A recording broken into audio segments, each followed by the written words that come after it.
Good evening, everyone. Welcome. Merry Christmas. Welcome to America's Third Party. I'm David Sponheim. Good evening. This is The Daily Show.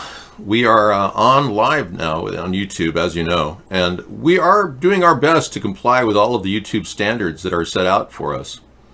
And as you know, there are new standards that are in place. They're very hard to understand, though, but we're pretty sure that the censorship is going on, and YouTube is calling it stopping hate speech. Now, what qualifies as hate speech is a subjective term, is their best definition versus ours. So we don't really know exactly what that means. But we'll try to stay within the confines of political directness. I can't say I will be politically correct, because there's no way we've been forced to be politically correct in a country where we have free speech. And we will make sure that other corporations understand that when I become president. In the meantime, we're going to be sitting here with a completely controlled media telling us what we can and can't say. Okay, it was a great day for Trump, except for that scam, that nasty scam that just keeps nagging him. That thing about, people thinking he obstructed justice or obstructed Congress. Yeah. That's such a scam that he's so concerned about that. Yeah. It's too bad. And why are his IRS tax returns missing still? And Ruth Bader Ginsburg stopped them, anyone from seeing them, which doesn't make sense. Is it possible that she's bought off? And how come Donald Trump never made any tapes of Putin or any other world leader? That's kind of strange, don't you think? Well, apparently, according to this, talk about obstruction of Congress, the White House doesn't let anybody look at any of his calls. This has been going on for some time. The White House limits the number of officials allowed to listen to Trump's calls with foreign leaders. So no one even knows what he's doing. No one has any clue. And if he had had a conversation with Zelensky and had taped it, we never would have had to have 12 people testify what they heard off a speakerphone. So Donald Trump's lack of transparency is becoming a big issue, which is only leading to more questions, not answers. Now, since some people don't ask those questions, they're being asked for them. Since Republicans think everything's a fake hoax and a scam, they're not willing to look at the facts. These are the facts. According to Vanity Fair, Trump reportedly called Giuliani after his Ukraine trip, saying, and I quote, "What did you get?" How would we know this? Well, it turns out Giuliani just announced that that's what he said. What did you get? So there really was a quid pro quo. There really was a favor he was asking. So Donald Trump said, no, nothing, no quid pro quo, but I want a favor. That's the fact. That's the truth. And here we have it in bold print. Yeah, Giuliani told the Wall Street Journal on Friday more than you could imagine when asked, what did you get? That's right. Giuliani was barely back stateside from Kiev when he says he got a call from Donald Trump, and he says, what did you get? Giuliani told the Wall Street Journal. More than you can imagine, the lawyer said, he replied. The Giuliani has continued his Ukraine misadventures.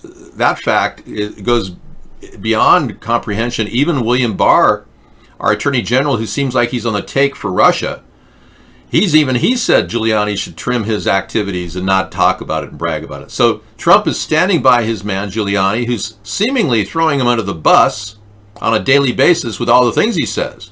So now we know that this is what happened. That's the good news. The bad news is that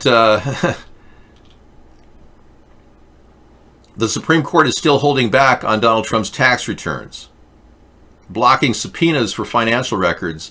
That's what his people are doing, his lawyers. And the Supreme Court is still wanting to hear these things. Well, like there was no big hurry. Meanwhile, our country is in the throes of impeachment, and our mindless Supreme Court is sitting on one of the most important documents that would probably lead to the truth. Donald Trump's IRS tax returns, which he openly said, remember? I'll gladly show you all my tax returns, no problem. He lied about that. You can't contest that. Happy holidays, Shelley. Donald Trump lied about showing his tax returns. Now he's doing everything he can to hide them. This secretive behavior here is a classic example of a liar. So what IRS returns would probably show is that money came in massive amounts from Russian oligarchs and buying his properties at double or triple the value. Classic signs of money laundering. That would be the telltale sign where we'd know for sure that Russians were involved in rigging the election with Donald Trump. But we even still know that from the Mueller testimony. That Donald Trump knew about the rigging of the elections, the cheating, and he didn't say anything to the FBI or anyone else.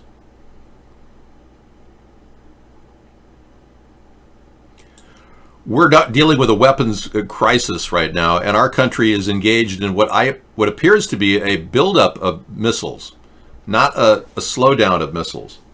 We'll get to the second charge of impeachment a little bit, but right now I'm working on this. Donald Trump is fueling an arms race with none other than Russia. It's like they're playing a game.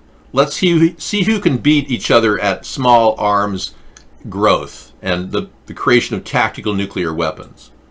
U.S. test missiles previously banned under arms control treaty with Russia. So now they're just both trying to produce more weapons because that leads to more money. It leads to more danger for humanity too. So their lust and greed for money to create more weapons is pushing the agenda here, not a desire to disarm. Withdrew from a decades-long intermediate-range missile treaty with Russia. There is now just one active nuclear treaty between the world's two largest nuclear powers, the U.S. and Russia. What does that mean for the world? CNN's Barbara Starr and Kylie Atwood, they join us now. But Barbara, let's begin with this. The U.S. has said for years that Russia has violated this treaty. They gave Russia opportunities to pull back, perhaps renegotiate. That didn't happen, so now a formal withdrawal by the U.S. And the U.S. is already testing missiles that would have been banned by that treaty. What are we learning? Well, they may test them in the coming months. That's the plan right now, that the U.S. would step in. It's really important to understand intermediate range, what we're talking about and why it's so important to everyone. We're talking about the prospect of missiles in Europe. Russia has deployed already several battalions of these intermediate range missiles on its territory. What can Russia do with them? In conflict, they could target European cities, airports, ports, military bases, civilian infrastructure, basically make it much more difficult for Europe to respond in a crisis and make it especially difficult for U.S. forces to quickly get to Europe and defend the continent if it were to come to that. So that's why you see the U.S. now, in response to Russia, moving ahead own intermediate range missile program, missile effort. They are in the very earliest stages of testing what they have, seeing what they can make work, and trying to get the funding from Congress to move ahead. It could result in the coming months, years, possibly, in missiles, U.S. missiles being placed in Europe. You would have to get basing rights for it, but it steps up the arms control race, and it puts Europe right in the crosshairs of this superpower competition, if you will. Okay, she just said it steps up the arms control race. Tonight after watching... Steps up the arm control race. Tonight after watching history on... How can we possibly... We're not stepping up the arms control race. We're unleashing arms development. If we were stepping up the arms control race, we would both be proposing intermediate nuclear force treaties. Both of us, Russia and the U.S. Trump would be, I've got a very good thing I'm going to be talking with Vladimir Putin about starting an intermediate nuclear force treaty. They don't want that because the people supporting both Putin and Trump, who own these people, the powerful moneyed interests, they want arms development to increase. Why? Because they want to see more devastation on this planet. They also want to make money.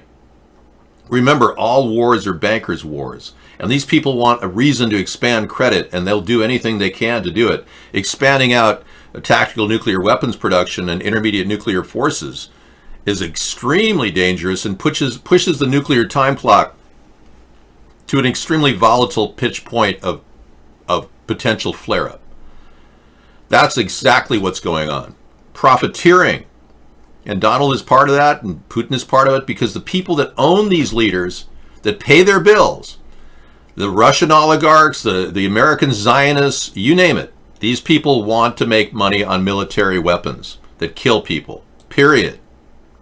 There's no longer a consensus worldwide to reduce nuclear weapons rather than to increase nuclear weapons. You see what's happening? You see why our country should never have allowed Russia to control the election?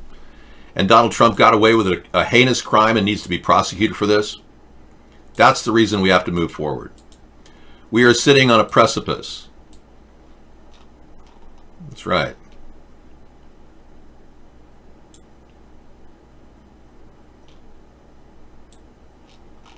Here's the precipice right here. See that? That's it. We're right on the precipice. It can happen at any time. We can fall off the cliff.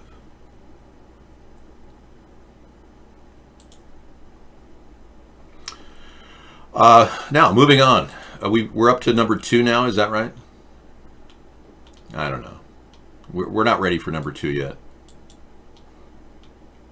We did number 1. Okay, we'll take number 2. So the number 2 article of impeachment is abuse of power, which I think is pretty obvious with Donald Trump abusing power left and right. Falsely keeping witnesses back, telling Donald McGahn not to actually allow him to testify, even though he's already said that Donald Trump ran around the White House 5 times saying he wanted to fire Mueller, which is obstruction of Congress. It's kind of interesting. So abuse of power, falsely using $400 million to get dirt on Joe. That would be the big argument they're coming up with. You're fired. Yes, old Haas says the Rothschilds have been doing this since the First World War, David, playing both sides and then squeezing the losing nation to pay back debt. Winning nation reaps profits, win-win either way. Exactly. So true, old Haas. And this is how bankers make money on wars. They fund both sides. You know who won the French-Indian War? Neither the French nor the Indians. The British. They backed both sides financially. Isn't that interesting? Yeah. So this has been going on a long time. And, I'm glad to bring you a show every night to talk about the importance of a third party. But I am not Jesus walking on a cracker here. I can only do so much. But we're going to get to the real solutions here, because obviously we want to have a new America, right? One without this corruption, without these conflicts, where we can start to unite on certain key issues and hash out issue by issue what we need to do as a country united. You like that, Petoro? Well, you won't like this. This is even worse. This is the nightmare everyone faces in life. They cleaning the toilet and it backs up and right back in your face. That's the problem with a lot of people, actually dealing with life. It's not pretty. You like Jesus jumping on a cracker, though? Okay. Well, would that bring you pleasure? Because I want you to have pleasure. Yeah, as long as you're enjoying it. You're in trouble, never happened. Well, we were very close to impeaching him in the House, and I'm going to kick you out because you're not a member of our show. Yeah, never happened. Goodbye. Trump is behind most direct sustained assaults on media. Fox News. Oh yeah, Trump and Fox News. And now Mitch McConnell is saying that he represents Donald Trump. Yeah, Mitch McConnell says he's going to allow Donald Trump to really handle the Senate hearing, when there won't be any witnesses called either. So Donald Trump might as well oversee the Senate hearing on impeachment, which is to impeach him. Mitch McConnell's already, made that clear. I'll talk about Mitch in just a second. But here's the article. Trump is behind most direct sustained assaults on media freedom, says Fox News host Chris Wallace. That's been done by the president's defenders over the last 24 hours since this very damaging whistleblower complaint came out. The spinning is not surprising, but it is astonishing and I think deeply misleading. Let's look at what the whistleblower says. The whistleblower says that there was a troubling call in which the president asked the Ukrainian president to investigate and to look at the allegation of misdoing by Vice President Biden and by his son. We now have a rough transcript of that phone call, and that's exactly what happened. Wow, okay. Well, that's good to know. Yeah. I'm glad that we can explain that. Thanks, Chris. Why? The Democrats are a little confused, aren't they? We had a loss of a wonderful actor. Danny Aiello has passed away at the age of 86 years old, folks. He will be loved by countless people, and it gives birth to the idea that anybody can do it if Danny can do it. He started really his career in acting at the age of 40. No, I'm supporting the idea of impeachment. I'll take Pence over Donald Trump. I told you that. I'm not supporting the Democrats, nor am I supporting the Republicans. You have been removed from the show. But Danny Aiello is, one of the classic actors of that era. Italian. He was really a wonderful guy. And in Spike Lee's film, Do the Right Thing, he was a restaurant owner. Got a lot of business in his life. Made over 70 films. Isn't that amazing? He lost his life. I'm not sure what he died of, but hey, he's dead, so I don't think he took his own life. He died at 86 years old. I don't know what he was, but he was a great actor. I can tell you, I saw a lot of his films, but none of them looked like he was acting. Bring it. I don't care if we have a war on LGBTQ. I don't have a problem with that. I just don't in any way support LGBTQ. I told you that. I'm socially, in many ways, socially conservative on some issues. Sure, I support the right to bear arms. I'm not in favor of blatant LGBTQ, catering to LGBTQ rights. If Pence wants to start his social conservative movement at the White House, I don't have a problem with that. Look what we had with Barack Obama having gay butt sex in the White House behind the doors with Reggie Love. I mean, how are we supposed to understand that? I have no problem with Pence. I don't mind people going to church every day and believing that they're doing the gospel right thing. I mean, I do not have a problem with that. Women, however, are going to not like the fact that he wants to reverse Roe v. Wade. And I understand that. I'm pro-choice myself, but it doesn't affect me personally. If I were a woman, that would be a little bit different. If I were a woman and had to use my body to become a vestibule for a child that maybe isn't wanted by the parent, the father. I can't imagine what a woman would go through wondering if they're going to be carrying their rapist child. There are many Christians that believe that a woman should carry their rapist child. The woman, the governor of Alabama believes that. If a woman's raped, that she has to have her baby. I just don't think that. I'm pro-choice in that way. But just because I differ with Pence on a variety of issues, Pence seems like a more stable force to deal with. Now, I also believe Pence has been, got a lot of dirt on him, and probably they're going to manipulate Pence because he has a lot of dirt on him. I, on the other hand, don't have any dirt on me at all, so they could never manipulate me. But because Pence has so much garbage under the bridge, it's very likely they're going to use that ability to control him with proof that he did some weird things when he's governor of Indiana. So I'm a little concerned about that. I've been pro-choice for a long time. I've never said anything other than pro-choice, but I don't want women to have abortions personally.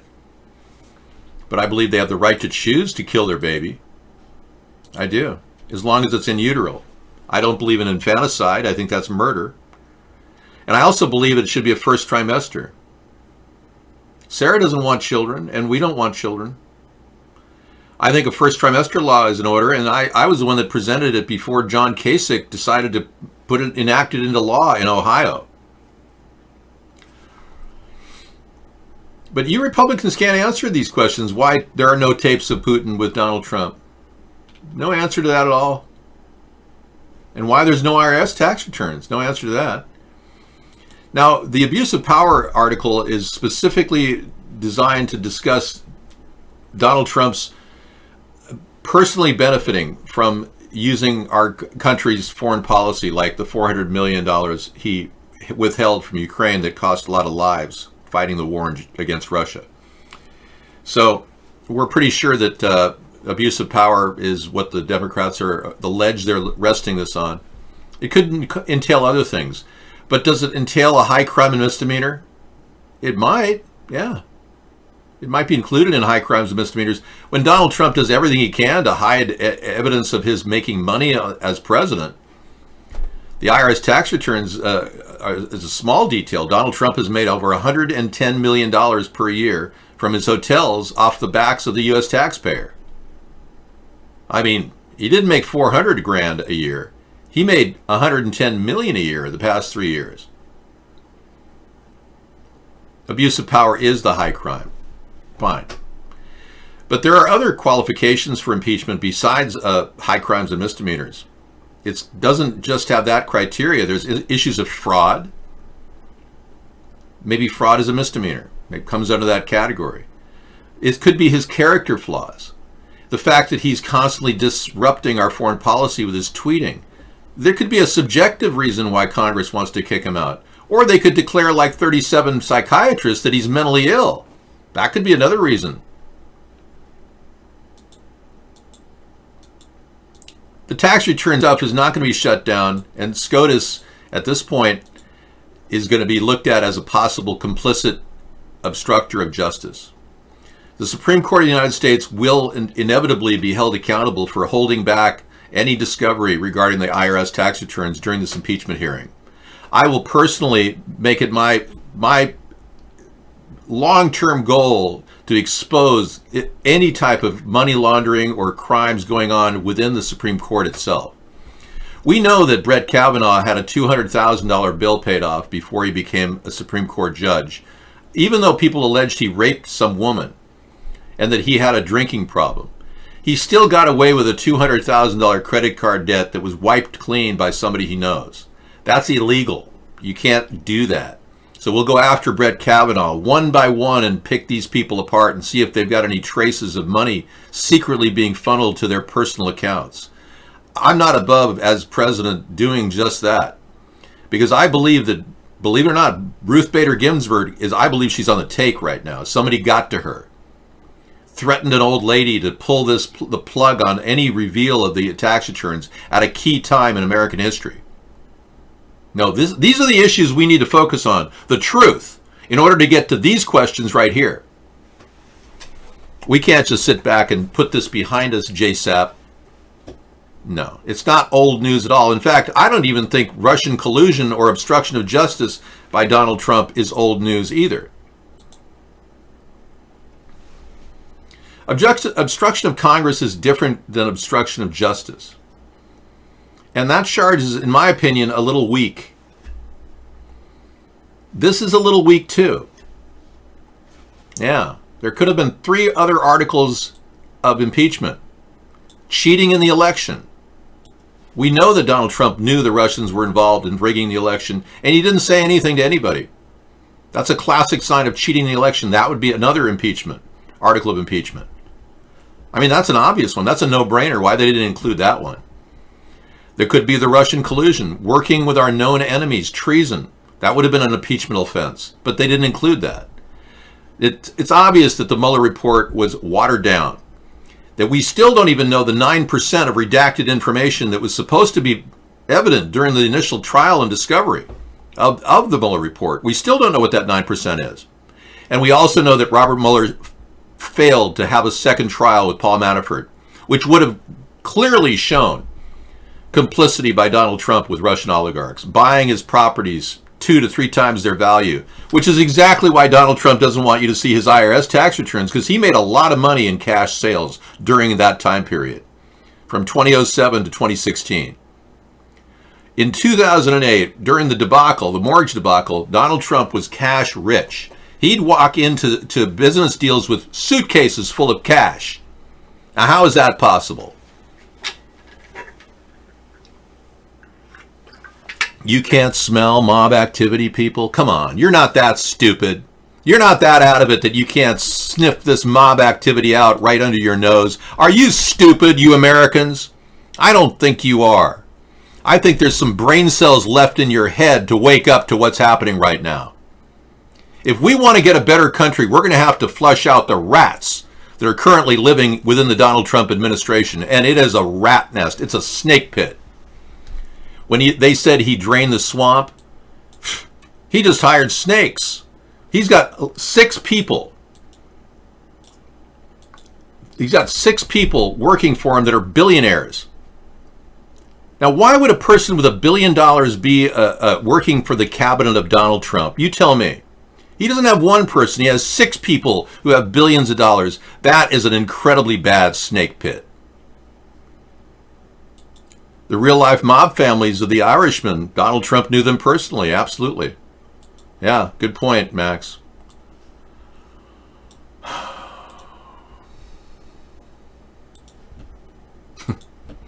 You look at Donald Trump's entire cabinet right now.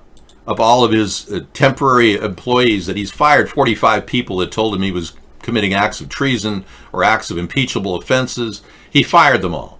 You know, you look at this cabinet, and most of them are Irish of descent. Can you explain that? Anybody? Why almost all of Donald Trump's Mick Mulvaney Irish? The new Secretary of Defense is Irish. They're all Irish. I have nothing against Irish people. But isn't it odd that they're all Irish? And that he was very close to the Irish mob in New York? Because Donald didn't fit really that well with the Italian people. You know, the Gambino family they took to him, but, you know, Roy Cohn was their mediator, the guy, the fixer that they had. Roy Cohn was Donald Trump's best friend for years. Donald Trump has been intimately involved with mob activity throughout his entire time in New York. You're not even aware of what's happening? You Republicans absolutely have no clue as to how deeply embedded Donald Trump is in the mob. Wow. I'm sorry you don't get that, you know, because all you have to do is open your eyes. Let's take a look. Hi, Sarah. Hello. The president and his associates have long histories with the mafia figures who populate Scorsese's film. He was a real estate developer in New York, so he was really in touch with a lot of these people. The Irishman, the movie The Irishman by Scorsese. Yeah. All of them were part of the Trump gang, Rudy Giuliani, the whole deal. Wow, thank you. If you want to get that link, it's a Rolling Stone article, and I'm giving it to you in Vaughn. We just got it at iVlog from Max. Okay. Now, let's talk about the other side. Because I'm not just going to give you one side, the right side or the left side. I'm going to give you both sides. Fair and balanced, right? What you don't get from Fox. Here are the billionaires that back Joe Biden's campaign. Okay, yeah, we know that Joe Biden's hooked up to a lot of corporatists.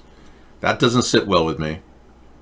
No, it's just tabloids, whatever. You can call them whatever. I'm going to take these as potential news items because since the news is so modulated and moderated, 44 billionaires and their spouses have donated to Joe Biden's presidential campaign, according to a review of the latest federal filings, making the former VP one of the biggest billionaire beneficiaries in the 2020 field.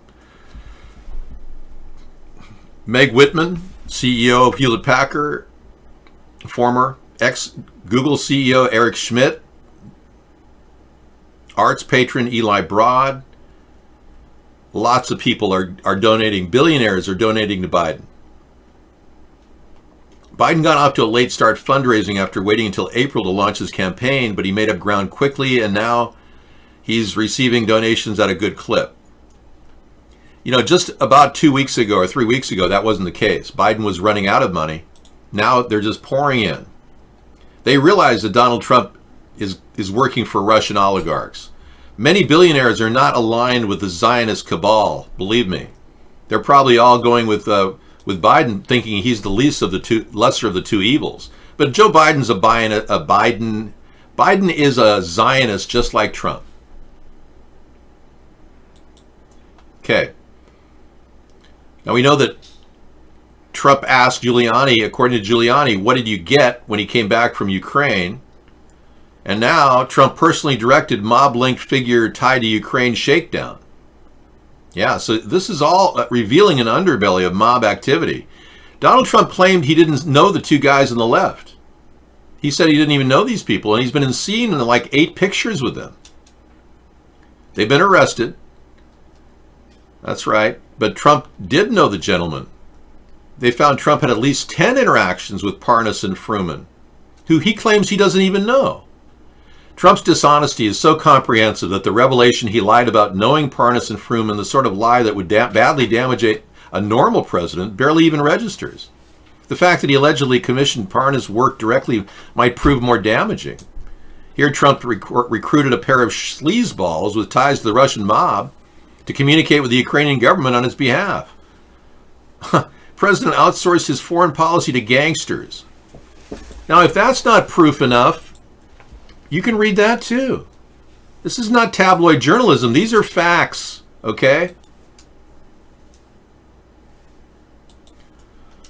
Okay, a discussion of Biden's debating practices. Okay, I'll get to that after the show.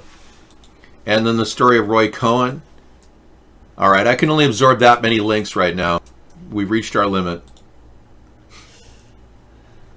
Now, Biden is telling people, let me knock a couple out before Sarah gets in. Thanks, Sarah. Biden is signaling to aides that he would serve only a single term. Well, yeah, I mean, you're going to have to get that basal cell carcinoma on your face work done, Joe, and your hair is falling out. So I don't even think you can make it to through the first term, really. I mean, but neither could Donald Trump with his bad health care. All right.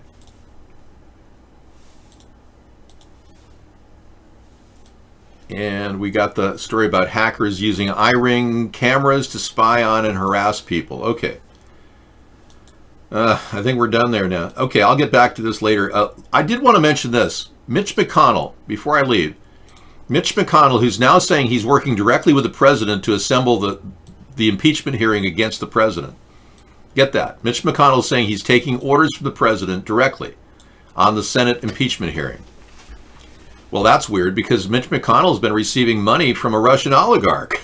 So, yeah, as has Lindsey Graham. So this is important stuff. If you want to look into the background of these people that are rigging the Senate vote, you'll have to look into the background of Mitch McConnell and Lindsey Graham. And you can check that out, too, while you're at it. Okay, I'm going to check out. Sarah's going to talk to you guys. I'm going to make a little dinner. Thank you. I'll get to the Roy Cohn stuff in a little bit. Thanks, Max. Whew, what a story. I mean, just one story after another. It's like news is bombarding lately. It's almost beyond belief how much news is generated out there that we don't normally get when we turn on a television channel, you know? Or streaming media, at least. Or even streaming media. Very few people get to touch on these stories. And that's why our show is so well received around the world. Because people love to get the best of the internet without having to pay for the internet.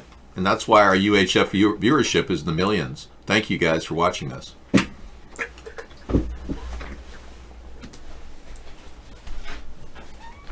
Yeah, maxed out credit news. There you go. Anyway, yes, thanks for asking. There was no eggnog last night. There was strawberry punch. That was pretty good.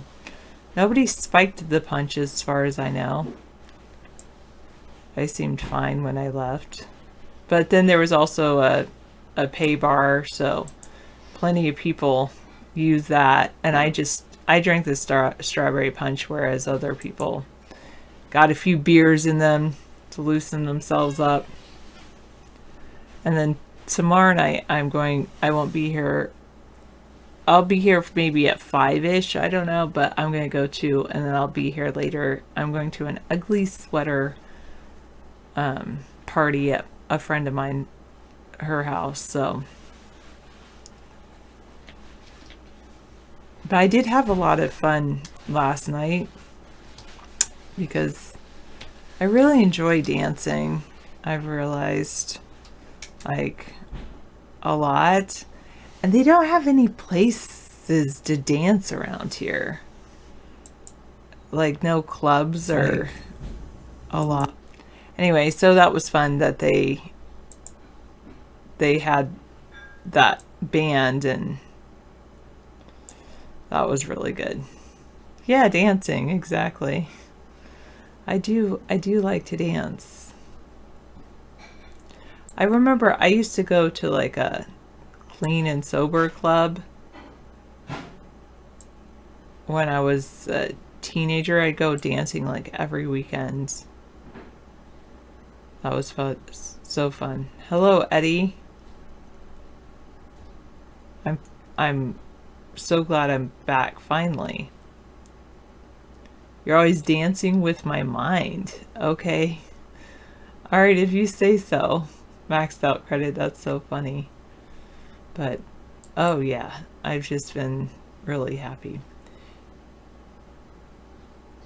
You donated to someone that you expect to become Attorney General or, if not, Vice President.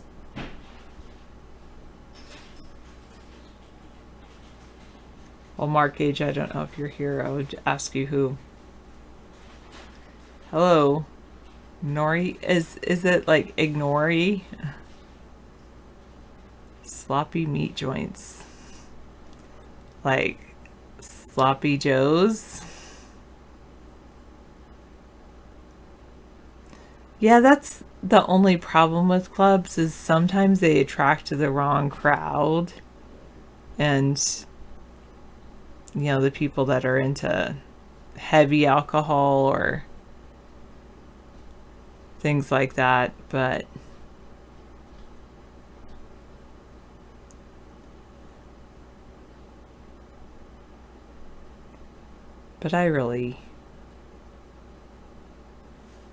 anyway, moving on. But I do enjoy dancing. Have I ever been to a Western club? Not really. Even though it's funny, I was line dancing last night. But wait, I did go to like a little Western bar once. But it was weird because Dave and I went there with his friend, and then we both like wanted to leave right away. We're like, this is not our scene. So that was interesting.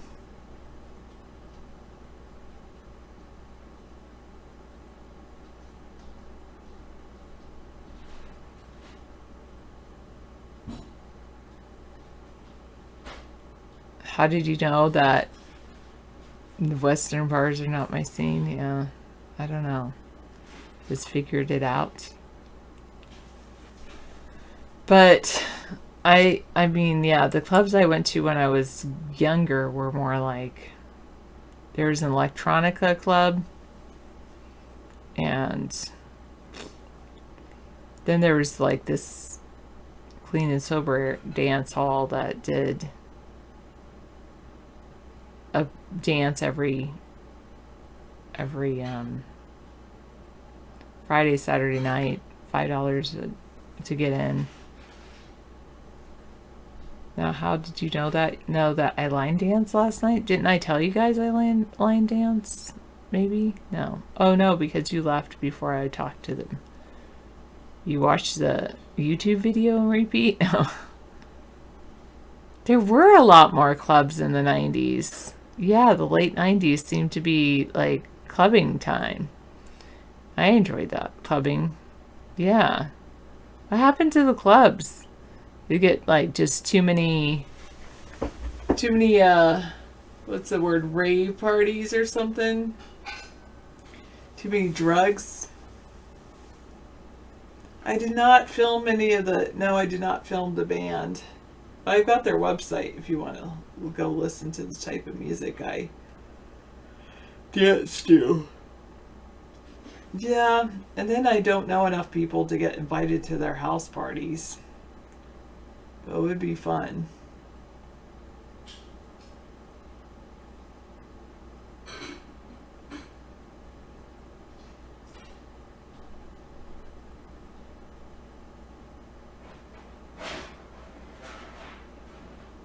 Yeah, true.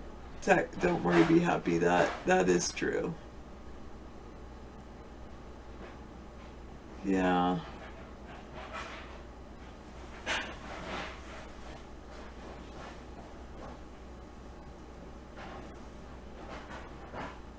That is pretty sad. Bunch of druggies that hang out in bars now. That's so sad.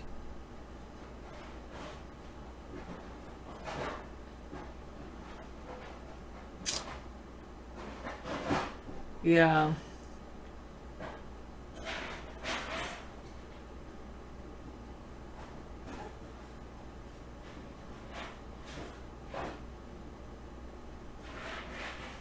You like to just go to dances just to watch? I like to dance. You're chair dancing now. Do I like Steven Seagal movies? I've seen a few, yeah, they're not bad. Johnny Sacco.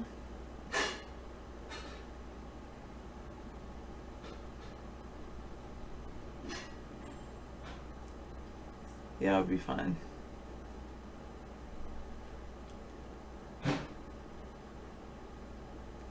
But anyway, so I have not been following the news, maybe on purpose. Not, well, we've gone dancing in Las Vegas. So David and I have danced together.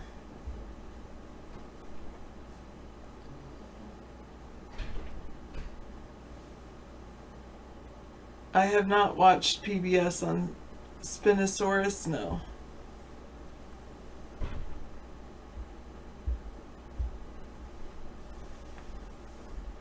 But that, yeah, that was fun. At the time, David did not want to pay the entry fee to go into a club.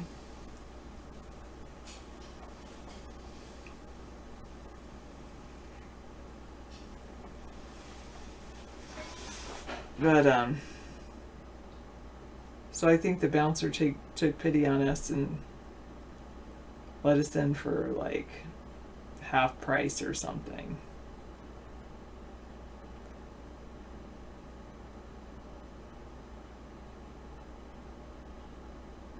I don't even think we bought drinks that night. Yeah, it was really nice of them to do that. I didn't even do drinks, yeah. I don't, I know a lot of people out there go clubbing, they do buy drinks. I was thinking, would a club be a good investment, financial investment, but I don't know. It'd be like running a bar, really.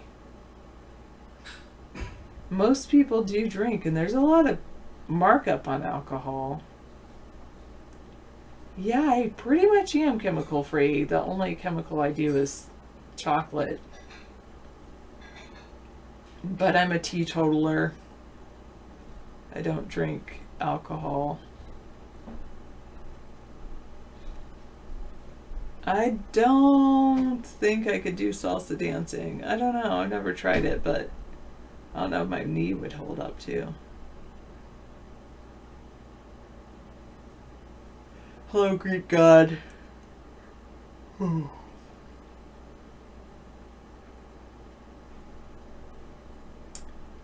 Sometimes I am one of those girls, yeah, that dance in their own world on the dance floor. Yeah. I want to bring someone out on the dance floor with me, but then I'll just dance in my own world once I get out on the dance floor. But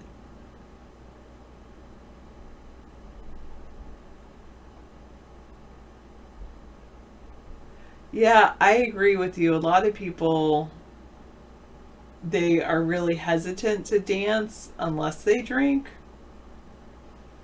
Because they're just like, it loosens them up and then they feel uninhibited and things like that. But oh, thanks. That's what I was saying last night, that I don't need a drink to feel that way. Like, I feel like I like to dance rather than drink.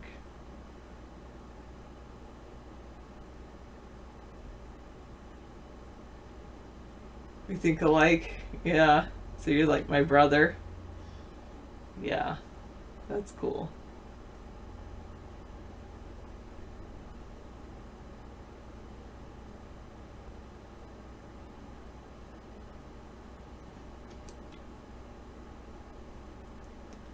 Yeah. Yes, sobriety and good company. It's good stuff. Exactly. No, I'm not. I've never been an alcoholic. I've chosen, but I don't want to become one either. So I just choose to never ever drink, to not even have that chance. Oh, sorry. Let's get serious, Daryl VJ. I'll stop smiling. Hello, Trump Tardo. Probably would like to do some Zumba dancing.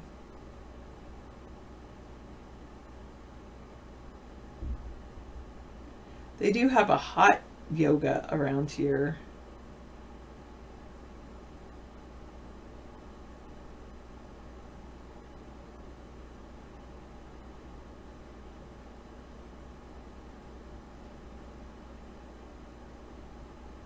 You like the person, you wanted to remember the date. Yeah. I don't think it's unheard of at all. I think it's good. You want to keep, the thing is, you want to keep your senses about you. And the thing is, but you're not like guilting them to not drink. It's like, go ahead and drink.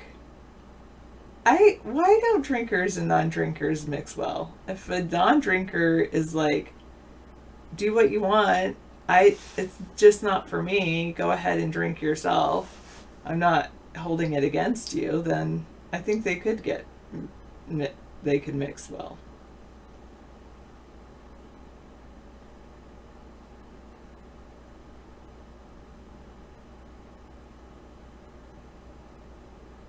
Yeah, maybe. I haven't tried the hot yoga, but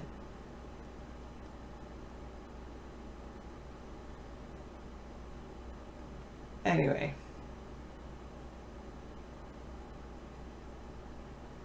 Yeah.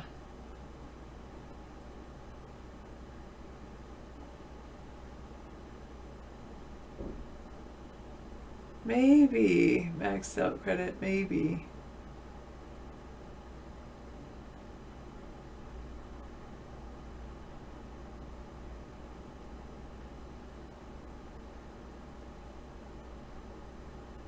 There you go. Don't worry, be happy. Exactly. I mean, you're on a date, so it's like, enjoy it. But I mean, not that drink, but the person should just, it's getting to know you. Why go on a date when you have things to do the next morning? Because they want to get out of the house. Why not? You mean you only go out if you don't have anything to do the next morning? I don't know about that. That's true. I could do badminton. It's too cold right now, this time of year, to do badminton, but maybe in the summer.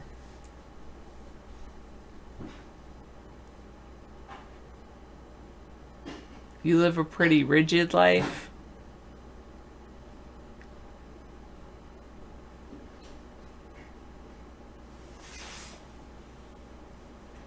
Yeah, it was funny that last night it wasn't on like a Friday night, like a lot of people, it was a Christmas party for the school, and like a lot of people only stayed like maybe half an hour tops, maybe an hour and a half. I stayed like two couple hours, maybe 2 or 3 hours.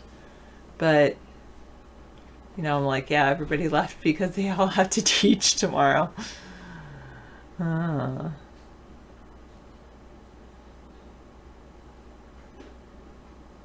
Work out Taibo dance, boxing. Yeah, I could do that.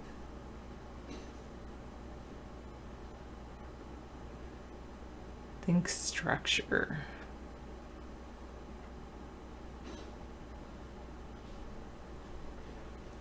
So you went on a date with someone out of town?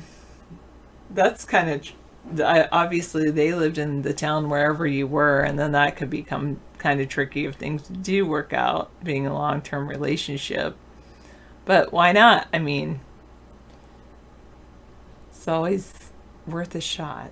Yeah. proud of you. Good job. Don't worry, be happy. No, no one hit on me. It's like everybody knows me. But I did get to see a lot of people that I hadn't seen in a while. So that was really fun to kind of catch up with them.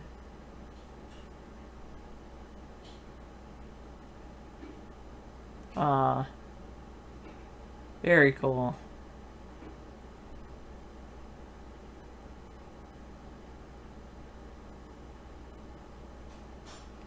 That's so funny, John Uncaged. Very funny. Yeah, I have a big heart.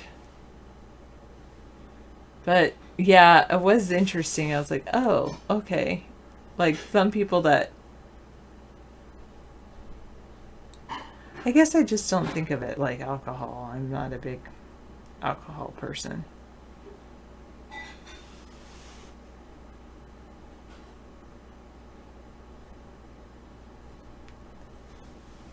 There were not gift exchanges, but there is a gift exchange at the event I'm going to tomorrow night. So it's a white elephant party, white elephant ugly sweater party. So I've got something laying around. I always feel like the white elephant, you bring something around your house, right? That you want to get rid of. That's my thought. So, anyway, I didn't have an ugly sweater, so I went to Walmart and bought a kind of like a sweatshirt pajama top that has a holiday theme on it. Yeah. Exactly. Don't worry, be happy. Especially driving in drinking and driving, period. Isn't good. It was nice that, it's in the car. I'll bring it in tomorrow when I come back from the party. Or maybe before I go. Maybe I'll come on the show like at 5. The party's at like 6, so.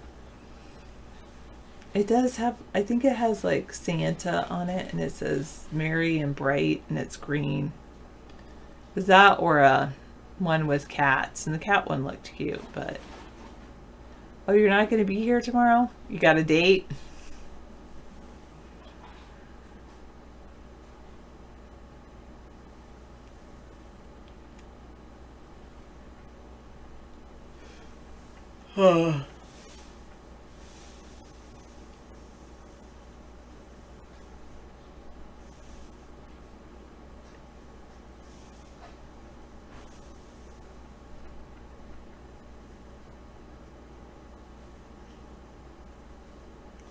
Well, that's why David didn't go to the Christmas party, Mitty Kitty. I don't really talk. I try not to mix politics and my professional life.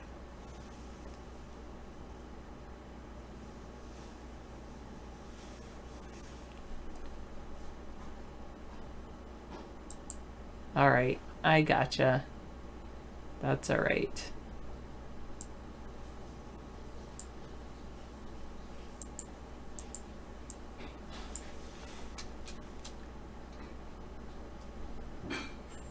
I don't want it. Bookmark.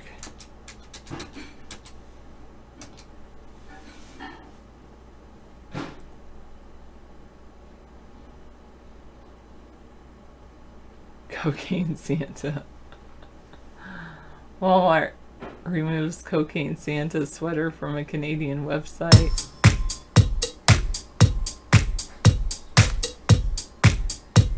It's hilarious. Who knew?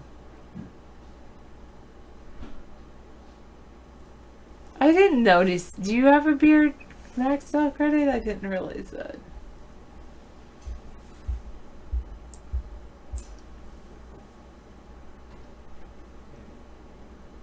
No, I do other things, Mitty Kitty. They don't even know that David's running.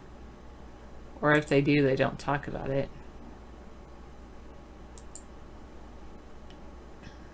But, I mean, of course. Anyway,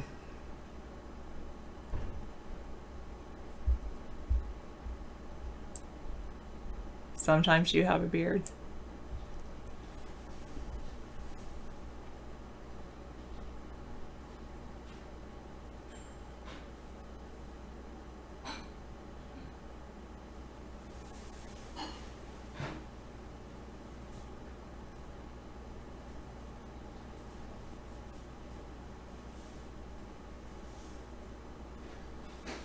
Oh, yeah, I guess you could say you have a Santa shadow beard. Thankfully, no, they haven't. Trump forever. I'm very glad about that.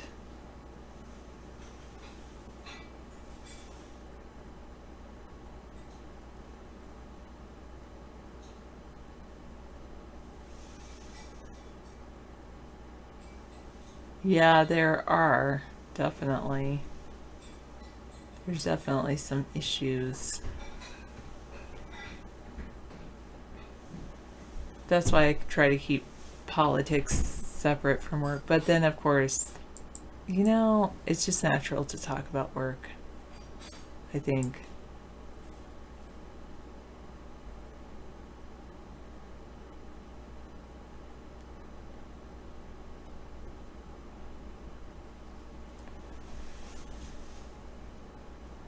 Well, the band was so loud. I don't think that area is good. I mean, but the problem with it, then the band is loud, so you're like, you have to talk into the person's ear to let them know anything. You have to talk into their ear because the band is just so loud. I mean, people probably said things to me and I have no idea what they said. But that's all right.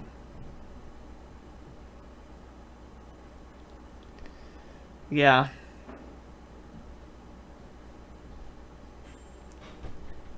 Yeah. Well, and then you don't want to go outside to catch up because it's cold. They did have a bar area that was like off of the band. I was like, do I go up there because I don't really drink, so anyway.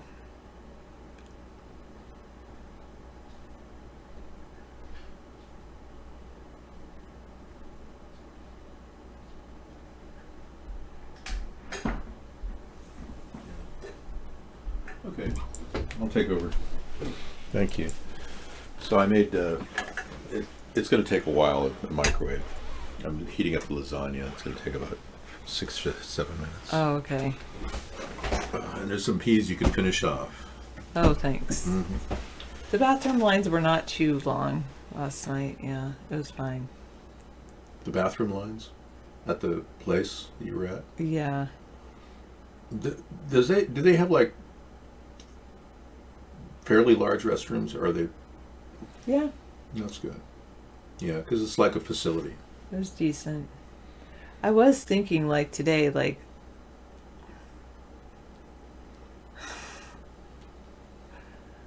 the I was saying that, you know, there isn't really any band like clubs around here. There is at the That's what- base. The Navy base has 2 clubs that feature country western and rap. Oh, really? But you can't get on the base unless No. you're personnel. Right? Yeah, you'd have to be top secret personnel to get on the base. You know, being on And there are people that Navy. would go clubbing off the base, but then there was a group that tried to open a club off the base a couple years ago, but it's just like, I think they were into some shady stuff. There was a shooting the first day they opened. Yes, Yeah, exactly. It was like that kind of shady stuff. Like, what? So, you know, I went to a couple parties at the base that were mostly gay guys, and I'm not gay. I was videotaping a wedding one time, and I was on the base. I had approval from the wedding party to be there, and it was weird. All these men would leave the party around 11:30 at night, and you know, most wedding parties go till 1. As you know, I was a videographer or part of the You had to stay there the whole time till the last people yeah, left. I normally do, but then I saw all these men leaving, and I said, "Why are all these guys, captains, leaving? Because they're all gay." And it was like, whoa. And it never occurred to me that the people of the Navy were gay until I researched it and I found out that these... Especially at this base in particular. Yeah, this is where the Keith Meinhold guy was located. The guy that felt he was being prejudiced against during the Bill Clinton era. And the don't ask, don't tell policy was born out of that. Keith Meinhold was the guy stationed here. Yeah. Yeah, so it seems like I am kind of on I mean, there are a couple of clubs in town a long time ago that one was called the Blue Dolphin. I never went into it. But everybody knew that was the gay club in town that the Navy went to. Oh. So it's kind of I think that's true in a lot of Navy towns. Is that true? Am I the only one who thinks that? Yeah, well, maybe you play on words, whatever, but I don't think of all the armed forces, it's the least homosexual in nature. I think it's probably the most. Well, you think guys locked on a boat for 6 months they're out to sea, and it's like it's almost assuming that they're kind of weird that way. Yeah. No, I was doing a wedding at the time, and I was asking everybody, why are all the captains leaving? They're all left. And some of them left their wives there. And one person said, yeah, because they're all gay. It's like,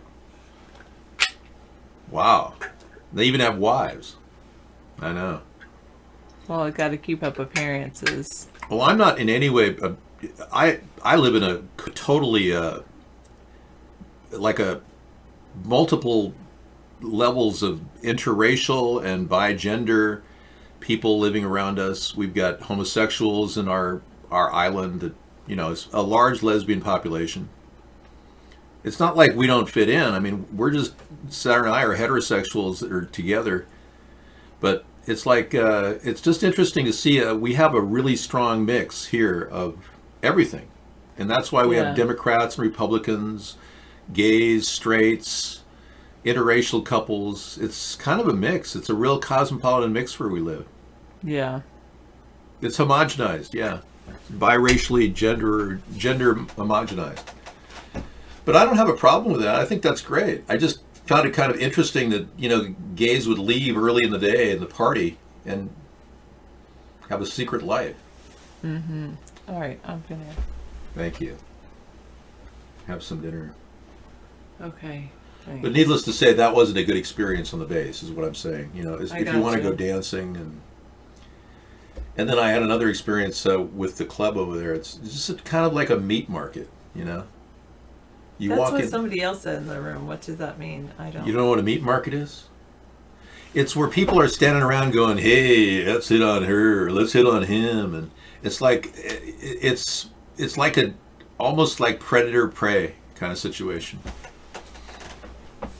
I didn't get a really good feeling. I've been to a lot of clubs in Los Angeles for many decades. You never were part of my life during that time period, but I could spot those types of people. And the meat market thing was all over LA. Yeah. It was everywhere you went. People were looking for one-night stands and just a quickie. Yeah. And I didn't fall into that category because I was just, kind of wanting to remain social, but at the same time, I was not looking for, AIDS started back in the 80s and 90s, so nobody wanted to get involved in that. So when people pull back from society, it's because they really want to protect themselves. They want to, be safe. STDs, STIs. During that part of my life, I didn't know Sarah for many years. I'm 18 years older than she is. So, yeah. She had her own personal life, though. We both had our personal life. Thank you, Sarah. Enjoy having dinner. Yeah. I don't do moon dance, no. I'm not impersonating Michael Jackson right now. It's a nice thought, though. But when you encounter people in dance environments, it's no longer the fun that it used to be. Now it's more like prey and predator. Yeah, that's the problem. There should be more fun places to go where people like Greta would be happier. She's such a sad young lady. If only we had a nice, fun juice club at the local mall that she could go to.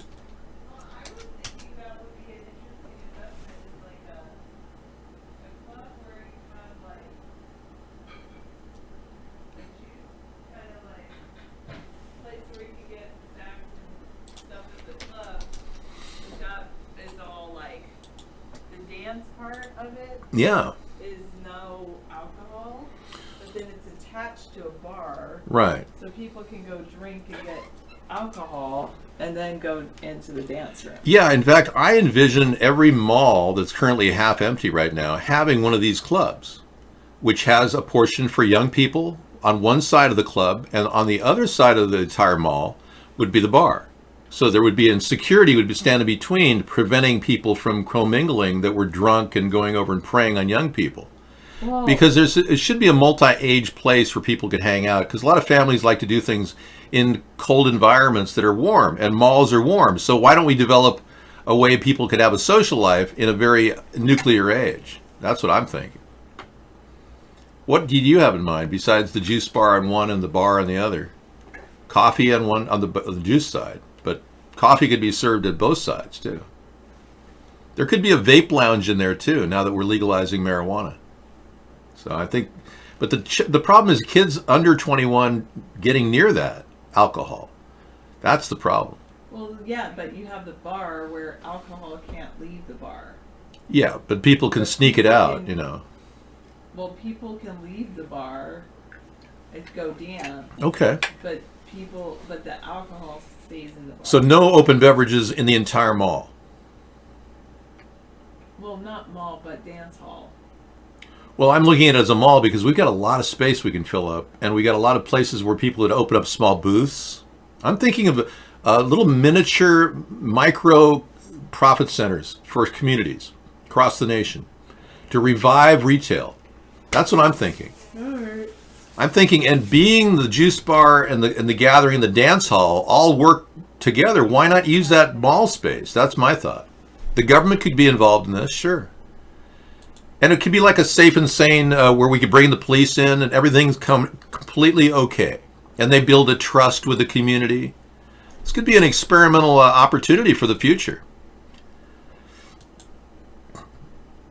You went out with a woman and told her you had to go to bed early because I worked the next day. She had to work the next day too, so we hit the sack early together. Oh, no.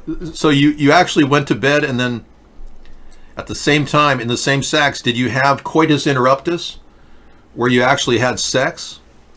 Do you want to share that with us, Sosati? Or did you just lay next to each other and sleep the whole night? John Uncaged says that one mall in his area has 25 churches in it.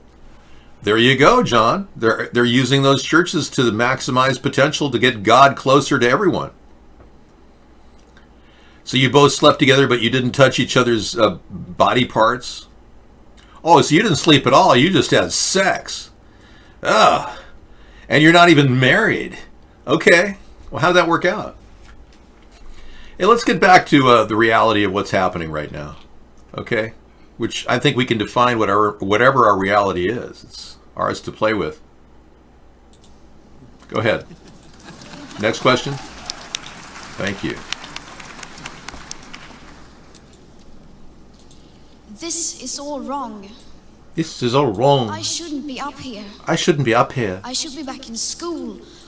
This is all wrong. I shouldn't be up here. I should be back in school. Yeah, exactly. We could have little education centers in these malls too. Teachers could have places for cubicles for children who are working on independent study. And everyone could meet with a psychologist if they're having emotional problems. These could be like mini social centers. Yeah. And no emphasis on forced being there. It would all be completely voluntary. It's not like you'd be forced to congregate in a mall. It'd just be a warm place in the winter. And with all these global climate change conditions, why not have more meeting places that are, weather climate controlled? Controlled environment, filtered air, the whole thing. I'm talking about remaking American malls and adding social centers that the government's involved in. Great news. Trump administration wants to drag impeachment out in the Senate. Yeah. Force Democrats to own this political sham, rub their faces in it. No, this is the natural outcome of when Donald Trump is impeached by the House, you idiot. It's not like the Republicans are saying, come on, guys, I want you to do this in the Senate now. No. That's not how it works. You got this bass backwards. Or ass backwards, depending on how you have it. Iraqi protesters lynch a teenager, string up his corpse. I'm not going to go there. No. No way. Back now to some. Nope, this is not, they're trying to draw my attention to Iraq. I'm sorry. Not going to do it. If Greta was your child, would you be proud of her? Actually, I would. I don't dislike Greta. I just think she's being exploited as a child. I would love whatever child I had, but thankfully I don't have any kids. Dave, you and your Democrat minions will fail, you idiot. No. We're on to something here. More and more people are becoming aware of how corrupt the Republican Party has become, unwilling to admit the Russians' involvement in Donald Trump's personal life. And you people who just continually cling to your theories, we've got a room set up for you here. He committed obstruction of Congress, withholding people from testifying. And he abused his power for his own personal gain with a $400 million quid pro quo. Where are the IRS tax returns? How come he's still hiding them?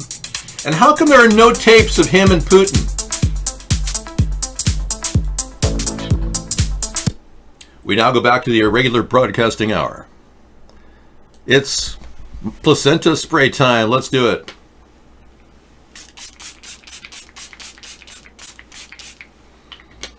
All right.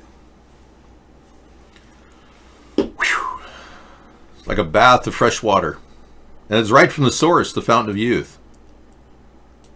Your email has a dozen cell phone stores, lots of vacancies in your mall. Crappy JCPenney.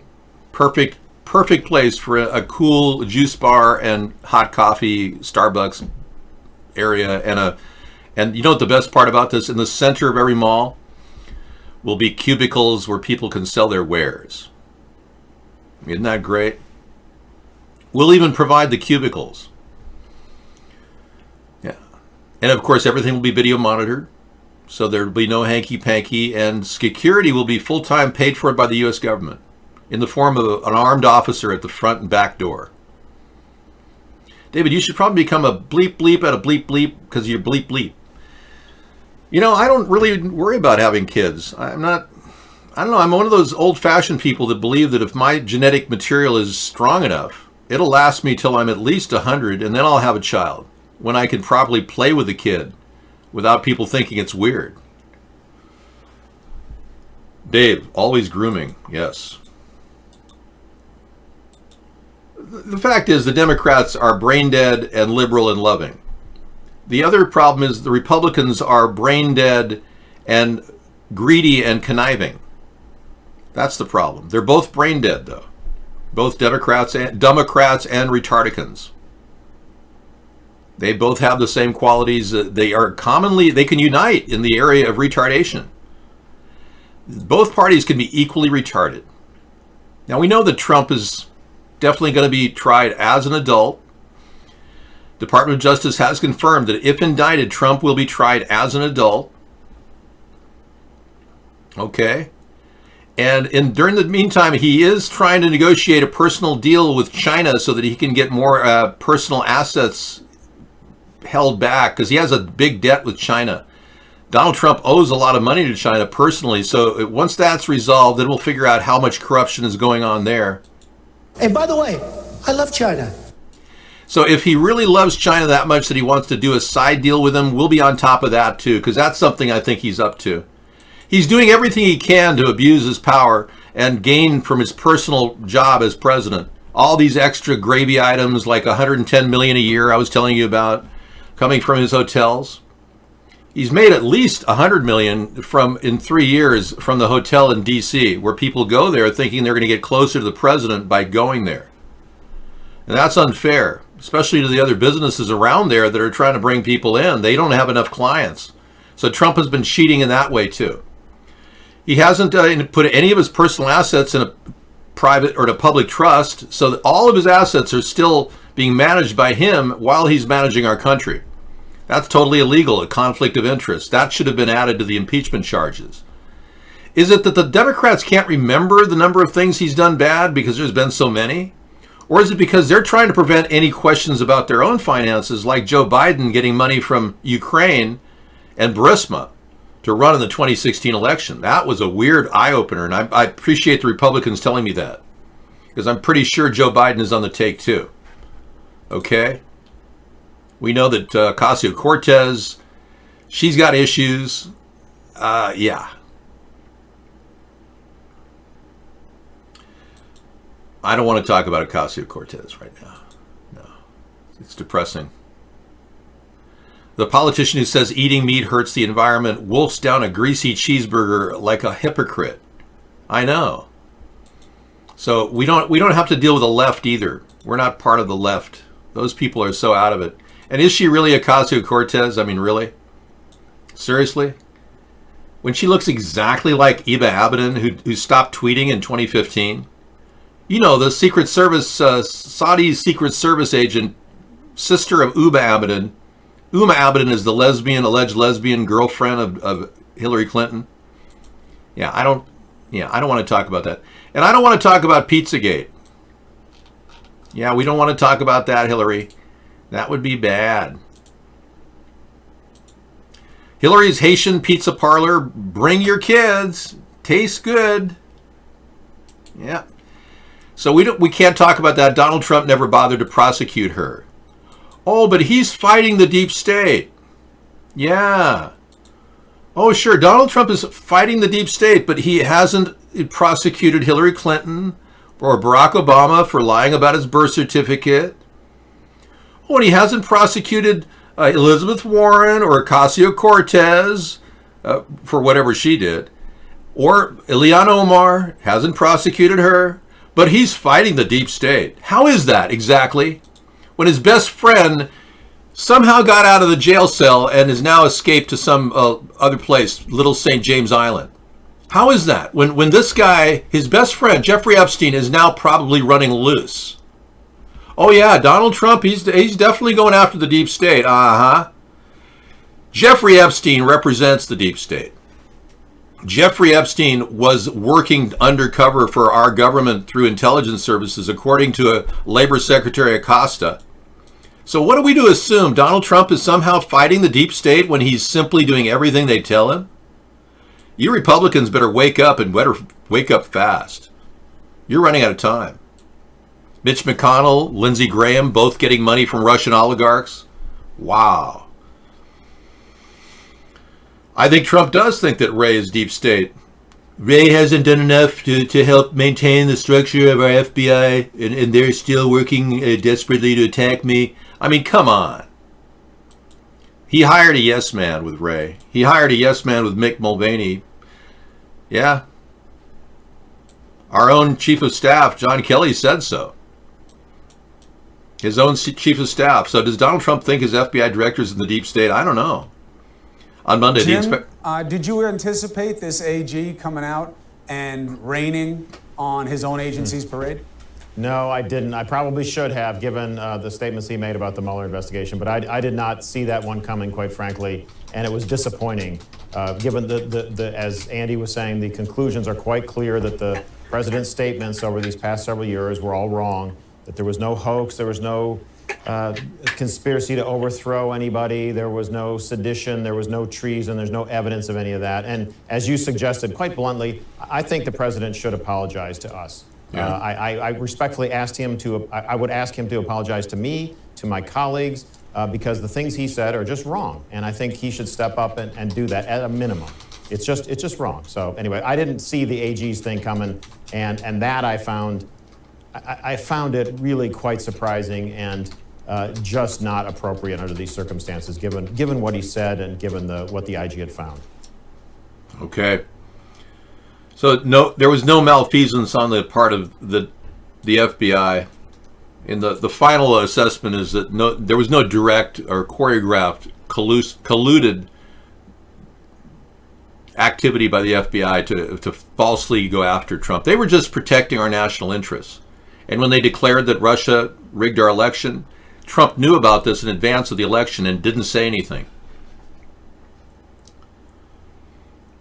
Bill Barr isn't doing enough. No. Like I said, Bill Barr is he needs to recuse himself because he's friends with Jeffrey Epstein, and his father was a good friend of Jeffrey Epstein. Bill Barr is also on record writing a letter to prevent us from finding out that Michael Flynn was a Russian agent. Jim, did you anticipate this AG? Okay, we got that one. And the Supreme Court has jumped into the political deep end with Trump tax lawsuit. What's really weird is Ruth Bader Ginsburg is taking Trump's side. It's the weirdest thing. It's like, did somebody get to her? The Supreme Court has just announced it will hear cases related to President Trump's efforts to stop the release of his financial records. I want to bring in CNN reporter Kara Scannell and CNN Supreme Court analyst Joan Biskupic with us as well. Kara, what can you tell us? So, Brianna, we just got this news out of the Supreme Court that they are going to hear Donald Trump's appeals to block subpoenas to his accounting firm and to his bank. Now, there were 3 cases that were up before the courts, and they've granted cert in all of them, saying that they will hear them.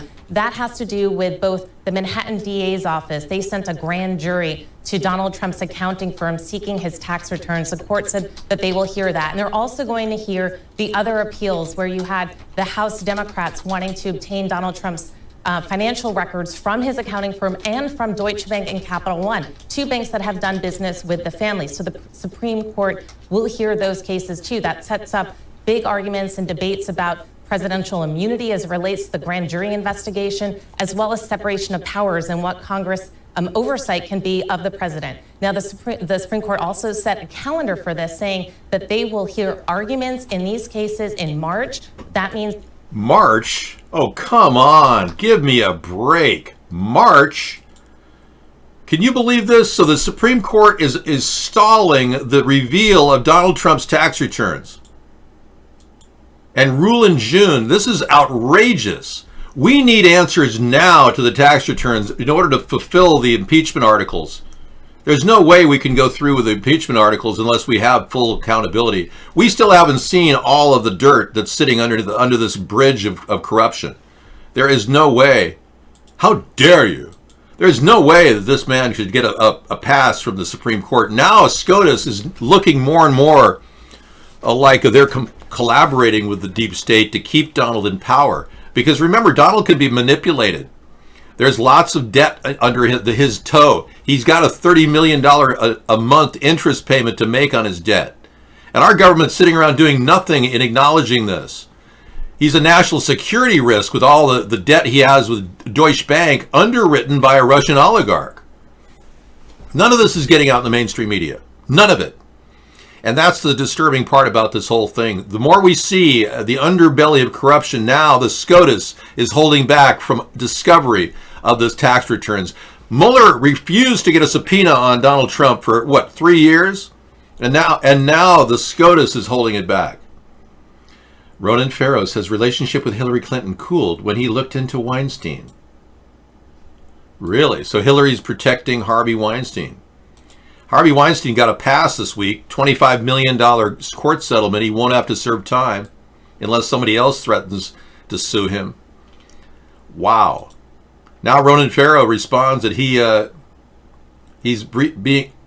they're calling him names. Okay. What's going on, Ronan?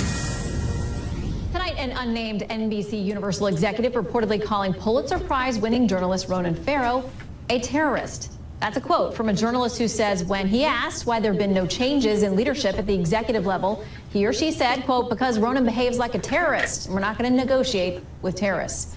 Ronan Farrow has kicked up the hornet's nest. He is here live to respond. His new book, Catch and Kill: Lies, Spies, and a Conspiracy to Protect Predators, paints a very complex portrait of power, sex, and corruption among the media and the elite and the powerful. Ronan, thank you for joining us on Fox News at Night. Thanks for having me, Shannon. You and I were talking in the commercial break. I read a lot of books. I get a lot of books and things to look over, and usually I skim them. This one I opened on Saturday morning, could not put it down until I was done on Sunday night. I have so many questions. We're only going to scratch the surface here. But the picture that you paint, your version of the events, is very disturbing when you talk about a powerful man, this Hollywood executive, that you put together over months and months, you and your producer, Rich McHugh, who was on with Tucker the other night, a case that you said you took to NBC with recordings, on-camera witnesses, statements, other people willing to go on camera. NBC said it was not ready for air. It did not meet standards. You took it somewhere else. How much Did the story change? Did your sourcing change? Your additional information change between when you left it with NBC, where they said it wasn't ready to air by your count, to taking it to the New Yorker, where you ended up winning a Pulitzer Prize a few weeks later for the publication? You know, when you hear rhetoric like journalists being called terrorists, we're living in a moment where our political leaders also have sometimes used authoritarian rhetoric to try to describe the press as the enemy of the people. This is a book about the importance of precise fact-checked journalism, and the book itself is an example of precise fact-checked journalism. It's 2 years of investigative reporting. One of the senior fact-checkers at the New Yorker combed through every sentence, and all of the denials that you're describing are woven into the book. This is an extremely fair book to NBC News, to AMI, the publisher of the National Enquirer, which is a major area of focus, to some of the private espionage firms that are described. And look, it's been much described in the press how much we had. It's described clearly in the book. As my producer laid out, we witnessed a shutdown of this story. And yes, we had multiple named women in every draft of this story, an audio recording of Harvey Weinstein from a police sting operation admitting to not just one sexual assault, but a pattern of them. But that actually is not the point. The point here, Shannon, is we were ordered to stand down. We were never told, we want you to go out and get more. We were told, don't take a single call on this, cancel this interview with a rape victim. That's unjournalistic and ultimately is more important than just NBC, more important than this group of executives. That is about threats to the free press. It's about... Well, thank you, Ronan. You know, the threats to the free press are going on daily on the internet. And we have a real need to look into the abuse of power charges, because this president is falling under the category of doing all of the above. There's no equivocating here. Even his behavior is that of a person acting guilty, like when he attacked every single witness in Twitter form, calling them every single witness bad or incompetent or terrible. That's what a guilty person does. They attack and charge the messenger or the witnesses with, you know, they're not credible. That type of defense. So he's using the lowest low bar defense he can use. And then he's saying that the reason why he's innocent is because somebody's investigating him. That doesn't make any sense. We're investigating because he seems to have breached the national trust with his relationship with Russia. And because he has not presented any of the key pieces of evidence, we're still looking at that downside. No tapes of Putin. No evidence whatsoever. Now, if I were under investigation for the past 3 years, I would have given you every single solid piece of evidence that I've ever talked to Putin, and you would have heard every conversation. And it would have been a transcription. You would have read it in the New York Times. But there's absolutely no tapes of Putin and him talking over 13 hours. And I would have done what he said, is shown IRS tax returns. Even if I didn't have them, I would have said I didn't have them because I didn't file IRS tax returns. You would have known that. The abuse of power.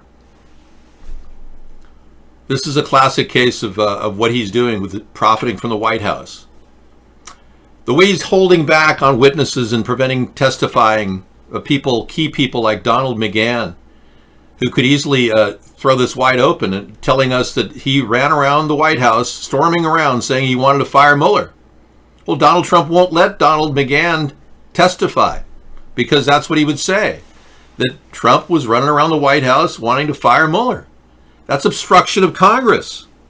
All of this comes under the heading of obstruction of Congress. So I don't have to go too far off the ledge to come back and realize, hey, I'm still on a solid ground.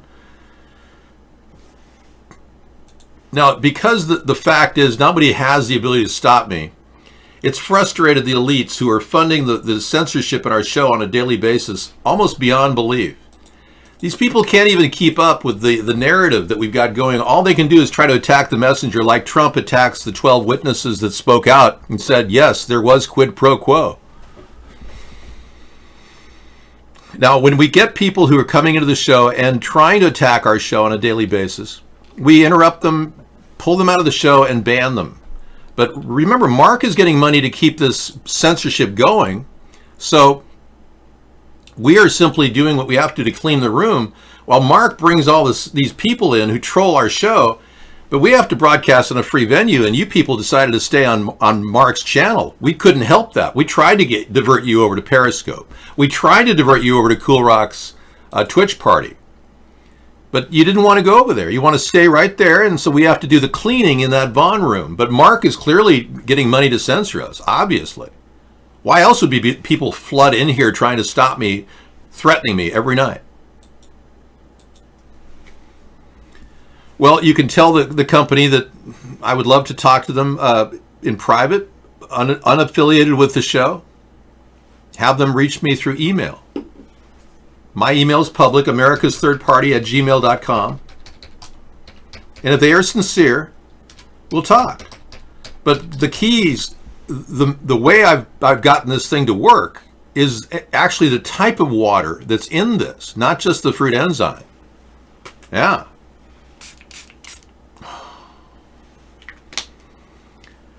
It's almost like an aphrodisiac. This pure water it's almost like I'm walking into a spa with beautiful women. Yeah, and they're all like, "Hi, Dave." Yeah. It's amazing. Now, I went way out of my way to get this water. I went through hell to get this water this last summer. Practically, we almost died doing it. But it's in a secret place, and it's special. That's all I can say. All right. Yeah. I brought back, well, I've got 10 gallons in total. So. When Trump is impeached, we need to canvass our neighborhoods to urge the people to vote, to phone their senators to remove him from the high office? No. You understand, if you want to call the senators right now and do that, I'm sure all your Democratic senators are going to align. But if you guys are in a Republican area and you're tired of Donald Trump, absolutely contact your senators and tell them, your Republican senators, you don't want Trump anymore. You'll take Pence. Yeah, seriously. This could be a grassroots effort because right now Mitch McConnell is trying to push this agenda so fast that they don't even want to take any criticism from anybody. They won't even take witnesses. Mitch McConnell said they're not. He's handling all of this according to what Donald Trump has requested. So Donald Trump is actually managing the Senate aspect of this impeachment. So when they take this into a jury trial situation, no witnesses will be called by the Republicans nor the Democrats. They won't be allowed to call witnesses. So the Republicans are now conspiring with these Russian oligarchs through people like Mitch McConnell and Lindsey Graham, both receiving money from Blavatnik. They're simply doing whatever the Russians tell them, and they're saying, no, we don't want Mr. Trump to leave office. We want to keep him in play. We have big investment here. Yeah, Michelle offers the fruit enzyme spray. You can get it right now if you really want. Tell your Italian company that this is a wonderful product that they should endorse. I don't endorse anything, though, on the show. It's just that I use a portion of that to add to my fruit spray. But most of my fruit enzymes, it's just a small amount. I use 1 part to 10 parts of water. They cost about $20 for this jar. Or this container. It's a spray nodule. But it's very concentrated. It's really good stuff, but I dilute it down. Hey, there's a smear campaign against Mayor Pete and McKenzie. It's more disgusting than you think. Okay, so what's going on? Okay. The left is very, very angry with the mild-mannered gay mayor of South Bend for working at a mainstream management consulting firm for 3 years ago, a decade ago. Yeah, he's a corporate pig. That's why. He's worked for all the big corporate giants. He's a shoo-in for corporations. They say he's kind of like Obama that way. You want me to spray myself? Okay. These misters actually determined whether the content of this is a natural water spray or an alkaline spray. When I put alkaline in it, it doesn't come out as fast as the nozzle. It actually slows down. When I put purified water from this source, it actually speeds up and becomes like a mistifier. It's very interesting. Yeah. So he was definitely owned and bought. Pete Buttigieg, it was owned and bought. Blue Cross Blue Shield, We'll look into the background of this guy. He was up to some weird things for 3 years at the McKinsey consulting firm. That's all I need to know. Anyone that hidden doesn't need to be a representative of the American people. He'd be a corporate pig, just like Trump, just like Biden, just like all the others. I know. It's like we've got corporate pigs running our country. They don't care about us. They don't care about Daryl's bong rips for the win. Yeah, they don't. They just care about themselves. That's why they won't legalize marijuana. Neither the Democrats or Republicans are really going to do it. We're never going to get accountability from these two-party scumbags. Trump, I'll do whatever I want during the Senate impeachment trial. So he's openly saying he's going to do whatever he wants during the trial. His statement, and I like that. And I could a short process in the Senate or a more extended process. Well, I've heard Lindsey Graham, who's terrific, and I heard his statement, and I like that. And I could also, I'll do whatever I want. Look, we did nothing wrong, so I'll do long or short. I've heard Mitch, I've heard Lindsey. I think they are very much in agreement on some concept. See, he's actually quoting Mitch and Lindsey, the two people that are making money from a Russian oligarch named Blavatnik.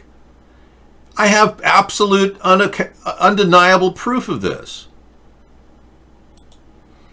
Anyway, yeah, he'll do whatever he wants. We're so sick and tired of this brazen, ridiculous mobster mentality of this guy. Look at Donald Trump's early upbringing when he was working with Roy Cohn, the mob fixer. Just remember, Roy Cohn taught him his ABCs. A mafia expert explains why Trump feels so much like a mobster.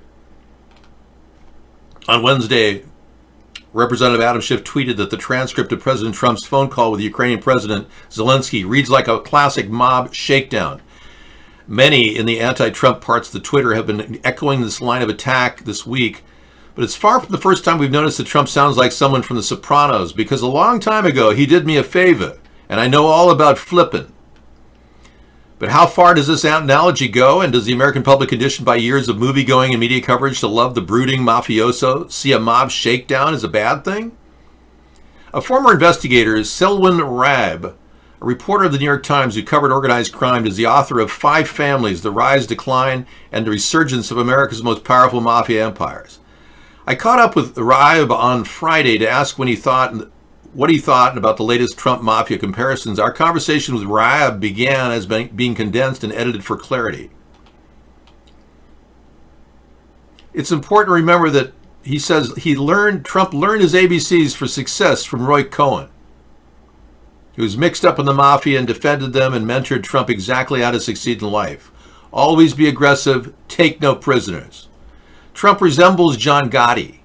Most mob bosses were quiet, stayed in the shadows, didn't want any kind of publicity or exposure. All Gotti wanted was the spotlight all the time. That bolstered his ego, made him feel important.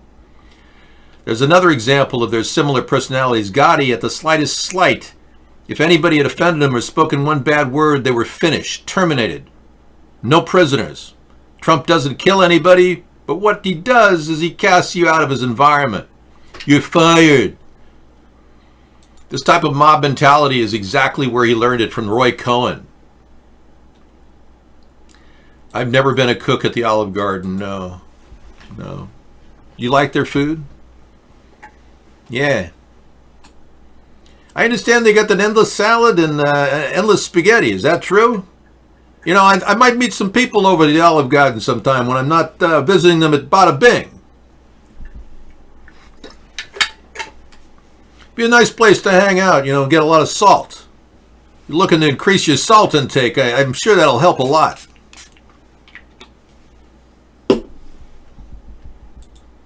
Yeah, so what do you want to talk about? You know, we got mobs and here and mobs in there.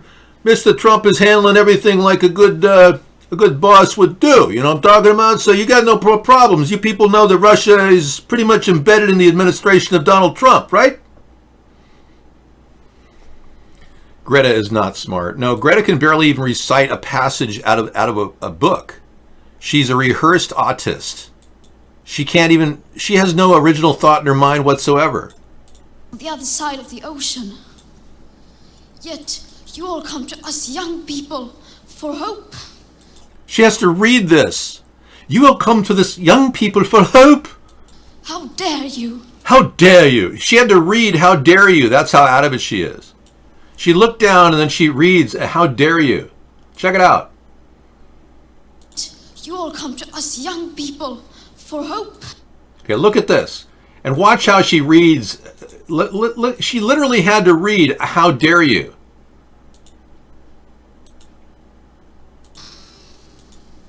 She's reading it now. How dare you? She needed to read how dare you. Yeah. She didn't remember that line. Yeah, so she's real smart, Barcode. Yes, sir, Bob. She's a smart one. Yeah, she's a real smart one. I'll tell you, she's one of them smart ladies there. Yeah, Bob.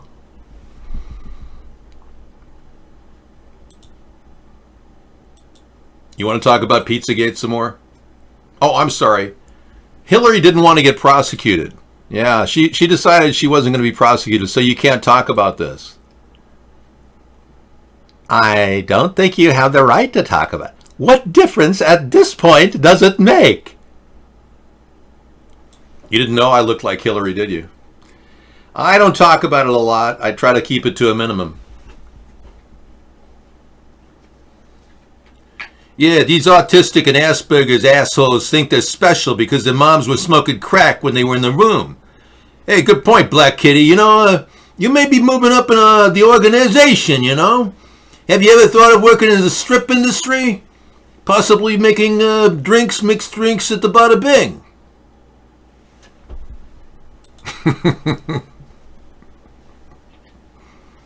Hey, you might have a future there. You could be the door manager. Get free BJs every night. All right, moving on. Enough of this mob stuff, okay? We're done with that discussion. People who are in the mob don't talk about it, okay? So that's why Donald never mentions it. The lady should go to Rome and bang on the doors of the Vatican and demand answers in the name of Our Lady. Yes, Francis is completely out of control. Exactly what do you mean, Guest 101? And by the way, are you part of Opus Dei by any chance? Do you represent the Opus Dei within the show? We do have representatives from the Vatican here. We have the Secretary to the Pope in one of our rooms right now if you'd like to chat. What do you mean by saying that Pope Francis is out of control? Exactly. Perhaps this is your only time to talk. Speak or not be heard. Yeah, anyway, Petoris can respond if he has any questions. Jackie Lee, the tranny, works for the Mafia? Really? Hey, Black Kitty, what are you talking about? You threatening me now like you're some sort of mobster? He says, stop bad-mouthing the mob, Dave. Jackie Lee, the tranny, works for the Mafia, and she might get the wind of this. Oh, so I should be scared of you, huh, huh, Black Kitty? What are you, some sort of scumbag? Screw you! You're out of here. See what I mean? We got mobsters hanging out in the room threatening me. Can you believe this? I mean, the level of sick darkness coming out of the chat room right now at Vaughn, it's almost like in between puke and vomit. Actually, that's the same thing, Dave. Okay, in between diarrhea and puke. Okay, now we're talking. Women deacons of the church were mentioned by Paris priests. So your problem is the laity should go to Rome and bang on the doors of the Vatican? Oh, the lady, I see. How dare you? Well, let me ask you something. Do you really think that women in the Greek Roman Orthodox Church really need to be canonized or actually made into priests? Is that something you really want? I mean, why is it you need that?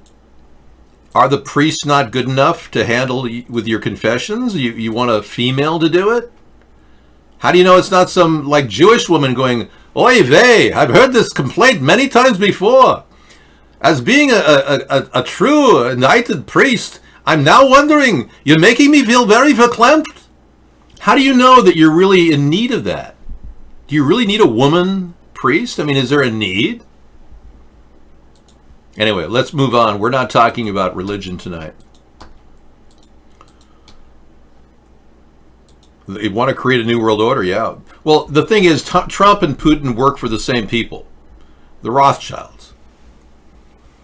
All the mobs all congeal at the Vatican, and they work directly with the certain family. I'm not going to tell you the name, but at the very top of the pyramid are the Rothschilds. There's all these layers within the hierarchy of the Italian government that surround the Vatican that control a lot of that money. But believe me, their money is banked elsewhere. That's why Pope Francis is having a problem with his budgeting right now. You heard he had to pull money out of the coffers of the donators to the church in order to pay for some outstanding bills. You heard about that, right? Oh, Jesus. Read my lips. No new taxes. Okay, if you don't want to talk, don't. We're good there. Let's get back to the real meat and potatoes of the politics at hand, because that's really why we're here. I've got dirt on Biden. We just talked about how billionaires are funding his presidential campaign. He's got a lot of new donations coming in. I'm going to put those in political cover-up, my category on Flipboard. Anything political dirt, we put it in political cover-up.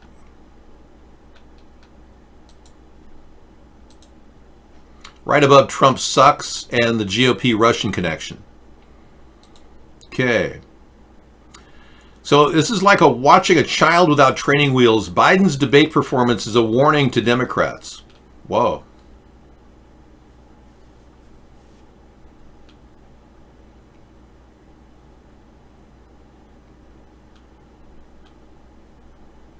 Yeah.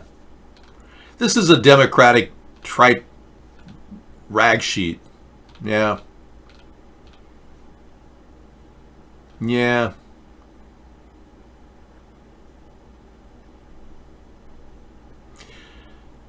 Yeah, I'm not going to even read it because, number one, the Democrats have always voted for an establishment character. And one of the things I just read was the Democrats wouldn't want to vote for an establishment character. One thing about the Democrats is they always vote for an establishment character. Look what they did with FDR. They could have voted for a socialist like Eugene Debs, but instead they went to FDR, a very controlled son of a family that was a banker to the Rothschilds, the Roosevelts. All the Roosevelts and the Rockefellers worked for the Rothschilds for years. It must have been the R thing.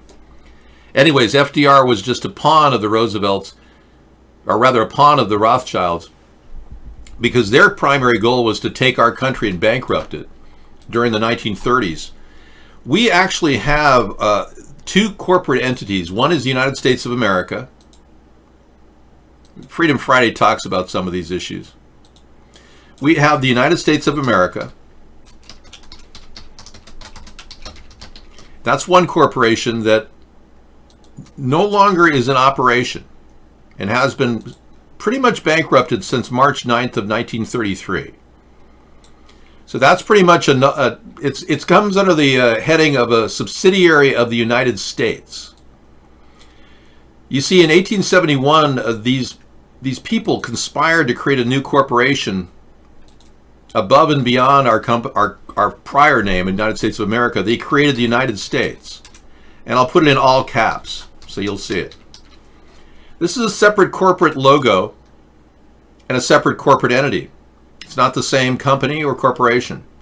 It handles the United States of America as a subsidiary only because we've kept it in receivership for the past 75, 80 years. But the United States is the one that has a $23 trillion debt.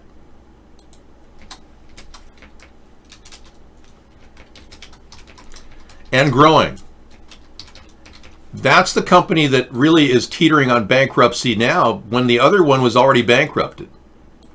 So we could theoretically, because we owe this money to the World Bank, we could call in our debt notes and say we'd like to pull our collateral out of the World Bank. Now they've held since the 1940s, after World War II, they've held our assets, all the proceeds we got from Germany and Japan, in their bank. Some people say the estimates are higher than 40 trillion, maybe as high as 60 trillion with interest. And those assets are never disclosed to the United States directly. We don't even hear, our officials never hear of it. We simply have a liaison between the World Bank and the United States called the Fed. This is a quasi-governmental agency at best. It's actually not a U.S. government agency. It's a private company, United States Federal Reserve. And they handle the debt note of 23 trillion. We have to pay an interest almost equivalent to our income every year on that debt. Now, if we got rid of the Fed, like Ron Paul wanted to do, and the Fed, we'd be able to take over our assets and bring our 60 trillion back, theoretically. We'd then be able to pay off the 23 trillion in debt, and we could bring the United States of America out of receivership and Chapter 11 this entity and make that the United States of America again. We have enough equity to do this. So the only thing standing in the way of our country getting out of this 23 trillion in debt are the two parties, the Democrats and the Republicans. They're the only thing standing in the way. There's no part, neither the Democrats or the Republicans will stand in the way of making, neither one would actually facilitate a solution here. They're both standing in the way of a solution. Neither one wants to even discuss ending the Fed. In fact, Ron Paul was single-handedly pushed out of the Republican race in the 2012 election, and definitely in the 2012 election. The Democrats and Republicans will not in any way help us manage our debt by turning our back on the World Bank and the Fed. So basically, the Fed pretty much owns the Dems and Republicans. It's not like they own them, but they have moneyed interests like Goldman Sachs and others, top-level, high economic owners that pretty much prevent the Democrats, Republicans from doing anything. So this barrier right here is essentially what's standing in the way of progress in America. Anyway, this is a tough scenario for a lot of us. It's hard for people to realize what we're in and the trouble we're in, but we're definitely in a situation where we are owned by interest and debt. The quiet campaign to reinstate the gold standard is getting louder, which is interesting. Thanks, Max. Who are the people that are behind the World Bank and the Fed? The people that run the Council on Foreign Relations, the early signers, the originators, they're the ones working directly with Donald Trump, and that would be Henry Kissinger. These are the people that own him and make him the deep state puppet that he is. Trump has too much dirt on him, both the sex tape and the financial debt to Deutsche Bank and others and the Chinese. They can leverage him to do anything they want. All they have to do is say, we're not going to cover your interest payment. You're going to owe us. Trump gets anxious. Yeah. So they've got this guy on a string, basically. Trump didn't even want to become president, you know. He told his friend Howard Stern he really didn't want it. He didn't even want the presidency. He's just a pawn, people. As much as you may want to dislike our president, I do in many ways, he's also just a pawn. No, not true. The sex tape is actually, Mueller said that it was used. He said in the testimony, Mueller said it was used, and I'm quoting, it was used to blackmail the president. That's a quote from Robert Mueller. That's right. You can read the testimony. Doesn't matter. He still said it was used to blackmail the president. And I have to remind you, brain dead idiots, guess 3177, that if you haven't investigated Oleg Erevinkin and the death of that Russian, You haven't even heard the whole story. This story is out there. It's fully, you can read it all you want. The mystery of the dead Russian who handed over this, all the dossier, which, believe me, is 90%, 95% accurate. All the dossier is out there. This guy died right after he handed over the dossier to Christopher Steele. He died on Boxing Day in Moscow. Check it out, man. I'm not making this up. You just don't have enough information. And if you haven't Googled the sex tape by now, you're an idiot. It's actually a 24-second loop of that tape with Donald Trump sitting on a chair with two women urinating on each other. It's out all over the internet, okay? It doesn't take a large, deep study to find it either. It's been duplicated everywhere. So our president's already been manipulated, blackmailed by the Russians. And you people are still standing there going, Donald would never lie. You're like complete morons at Disneyland. You're like a 4-year-old going, what's another ride? I want to go on another ride. You don't even have a clue. I'm not saying, believe me, Mueller is a Republican.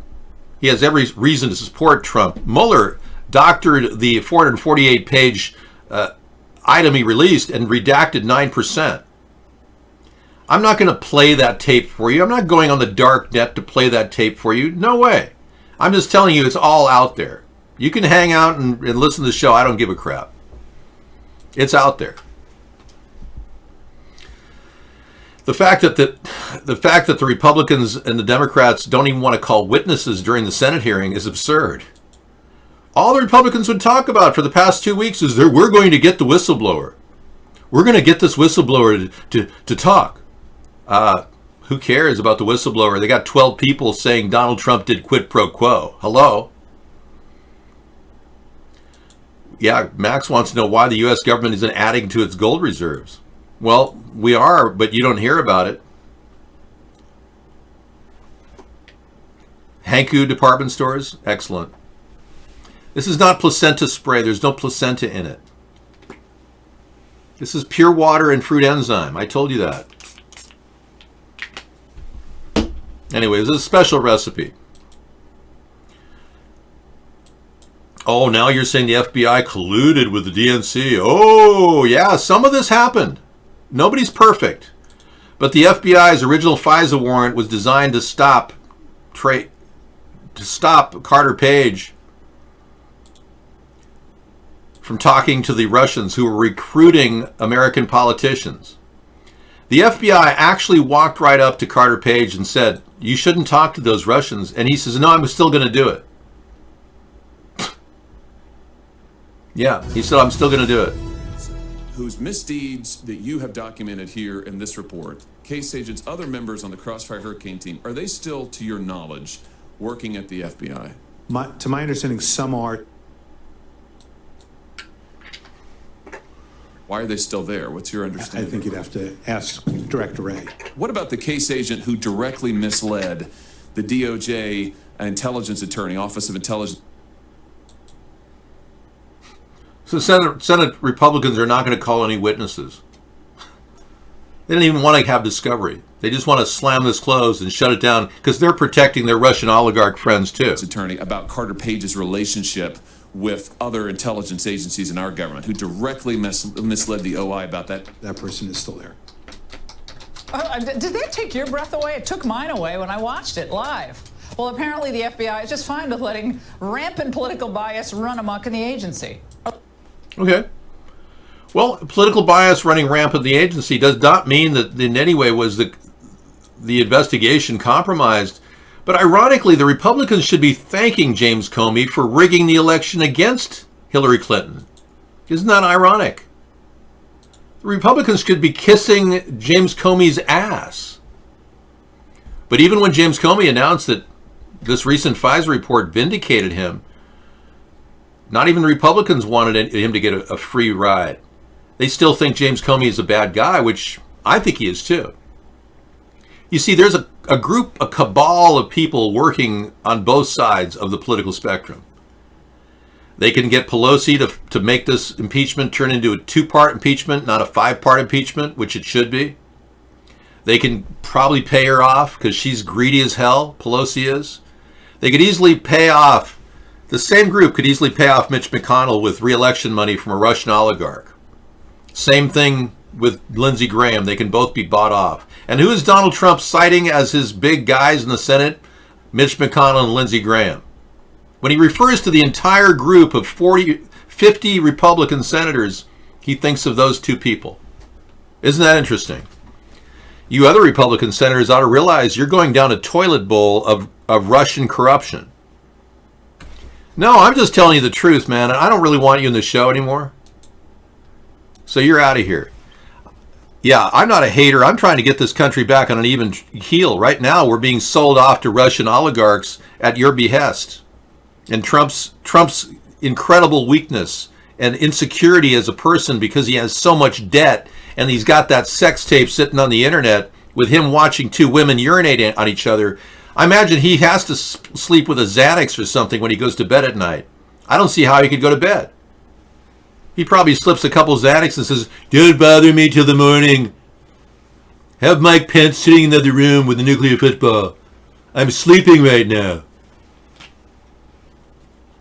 You know what makes me sick about you Republicans is you so refuse to look at the evidence in front of you. There's a mountain of evidence and you just simply call it fake news and a scam. It makes me want to puke that you people even call yourselves citizens. And weren't you the people that were saying recently that you need an IQ test in order to vote? Yeah, a bunch of Republicans came into our room a couple of years ago and said you needed an IQ test just to vote. Oh, I'm sorry. I kicked Max. Yeah. Sorry, Max. I got the wrong guy. Ha. Okay, let me do this.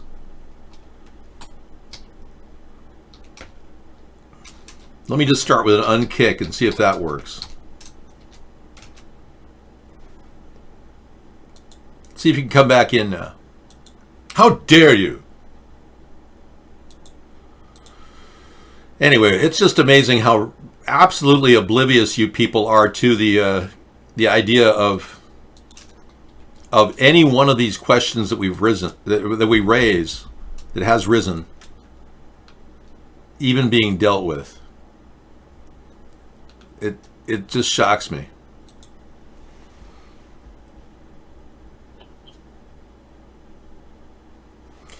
So yeah, this is the new America, all right. I really don't want to talk about, a new America that's this bad, though.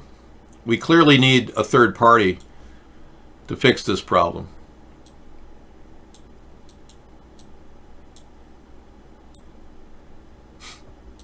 Yeah, I think Nancy Pelosi purposely left 3 other articles of impeachment down and shut them down. I think she just said, "This is just too much for me to handle. I'm being paid very highly from the deep state."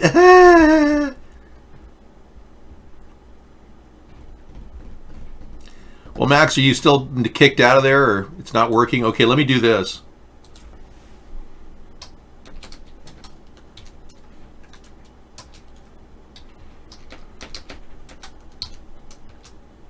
This should get you out.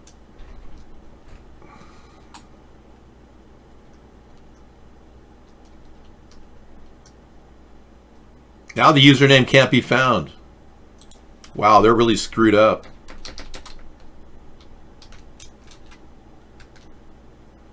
Now you're unbanned. Okay, you're good. You should be able to come in now. No, her husband isn't that incredibly successful. He's been using insider information and trades to get money on the stock market. Pelosi's legally allowed to cheat using inside trading. Kicks can take up to an hour. Okay. But Pelosi's been manipulating the scene from behind the scenes. A lot of the money that she's gotten is from her revenue, not just her husband's. Her net worth is over 120 million now. She didn't get that making 400 or 150,000 a year. 169,000 a year. So if you think that's how she got her money, then you're an idiot. But she's easily buyable. You chose a woman who's very easily buyable. That's why you Democrats can't assemble a decent case for impeachment. Plus, you didn't even bother to get Michael Cohen to testify. I mean, my goodness. You're not even dealing with a full deck here. You've got a couple of cards with a joker. That's about it. It's pathetic how the Democrats have mishandled this impeachment so far. I liked Adam Schiff's work, but it's as far as it goes. Chega motorista aqui, ó. Tá tomando banho no galão, ó. Tomando banho no galão para não pagar R$10. E ele fala com a Duarte. This guy's taking a shower. Okay, so he's taking a shower off a water truck. Tá tomando banho no galão, ó. He's Russian. Tomando banho no galão. There he is. Para não pagar R$10. E ele fala com a Duarte. He's balancing it. Okay, this is the extent of a live leak that's really of no value.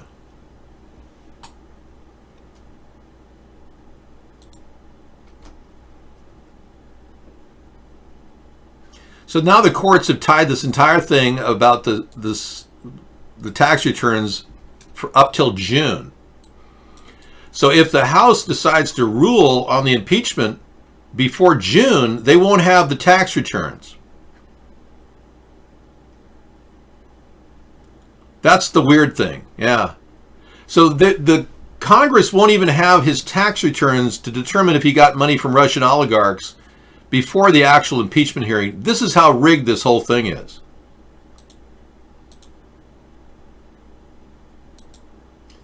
Dude, I dedicated my life to this. You're an absolute idiot who's coming in here thinking you're going to stop me. You're a brain-dead moron who doesn't deserve to be in the chat room over at iVlog. So yeah, I'm sure that we need to delay another till June to deal with this. Christmas Day.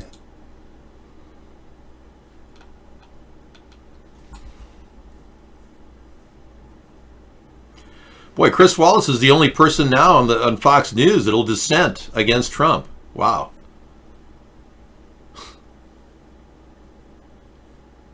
The audience at the Washington Media Museum, the Newseum, burst into applause when Wallace told them in a speech that Trump was engaged in the most direct, sustained assault on freedom of the press in our history. He has done everything he can to undercut the media, to try and to delegitimize us, and think his purpose is clear. And I think his purpose is clear: to raise doubts when we report critically about him and his administration that we can be trusted. Wallace described how trust from the public and the media has been corroded by Trump's assertion in a tweet that fake news media was, in the president's words, the enemy of the American people. Let's listen in. Chris Wallace, the last remaining Fox voice of reason. Hope you're listening. Now let's talk about the president. He has done everything he can to undercut the media, to try to delegitimize us. And I think his purpose is clear: to raise doubts when we report critically about him and his administration, that we can be trusted.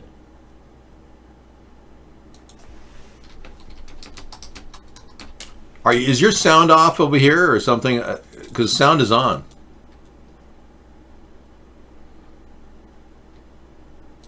Okay. Well, he has done everything he could to undercut the media. Trump has. But we could do a lot better. This was the stupidest thing we've seen today. A Michael Bloomberg campaign dance video mocking Pete Buttigieg was created by a comedy sketch group. This guy who thinks that he's somehow supporting... he actually said that he was against big tobacco. That's why he banned e-cigarettes. That's a quote. He's against big tobacco. That's why he banned e-cigarettes. Now, what kind of a person... Banning e-cigarettes is pro-big tobacco, I'm sorry to say. This guy's a little too old to be president. I don't care how much money he thinks he can buy the presidency with. He's just too old, and he's too rich, too. Remember what happened to Steve Forbes? $57 million drained down his bank account to run for president. 57 million bucks. You know, this came in from Joko Flyer, and Scissor Fight sent this earlier. I'm going to play it again for you. Even the controllers know space is a joke. Look at that.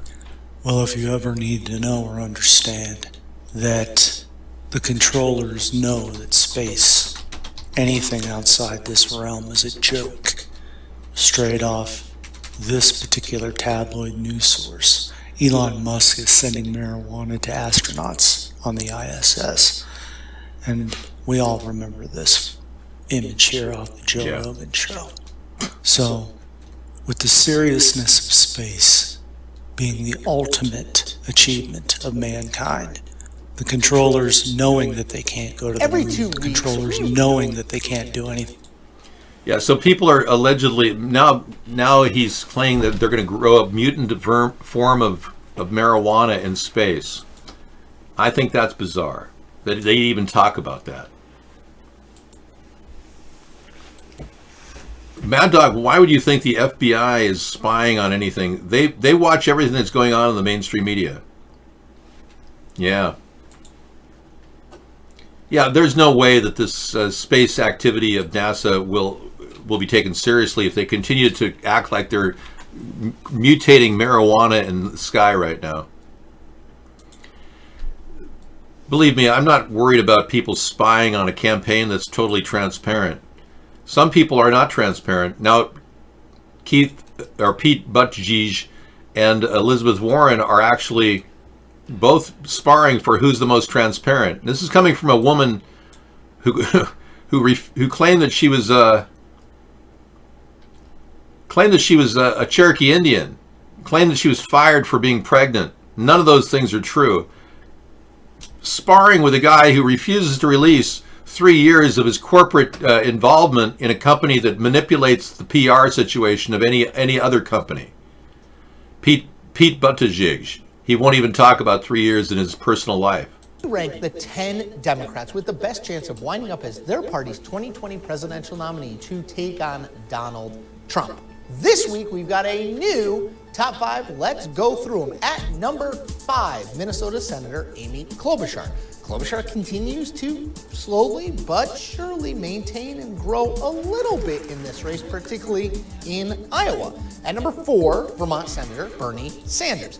Sanders is going to be in the race for as long as he wants to be. He's got the money and he's got a hardcore base of support. But the question has been, is, and will be whether he can grow that base of support, particularly with Elizabeth Warren still in the race and still viable. At number 3, as I just mentioned, Massachusetts Senator Elizabeth Warren. So Warren has struggled in the last month and a half to 2 months after an incredible summer where she surged from 3rd place to 1st place in the race, both nationally, Iowa, and New Hampshire.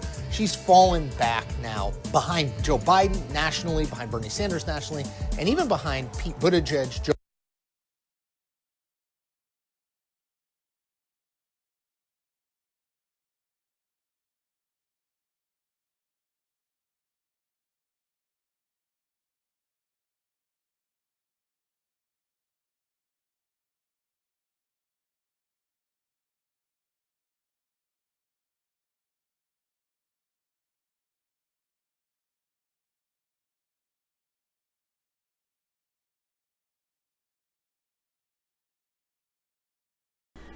Okay, so here's the part that I think we should look at.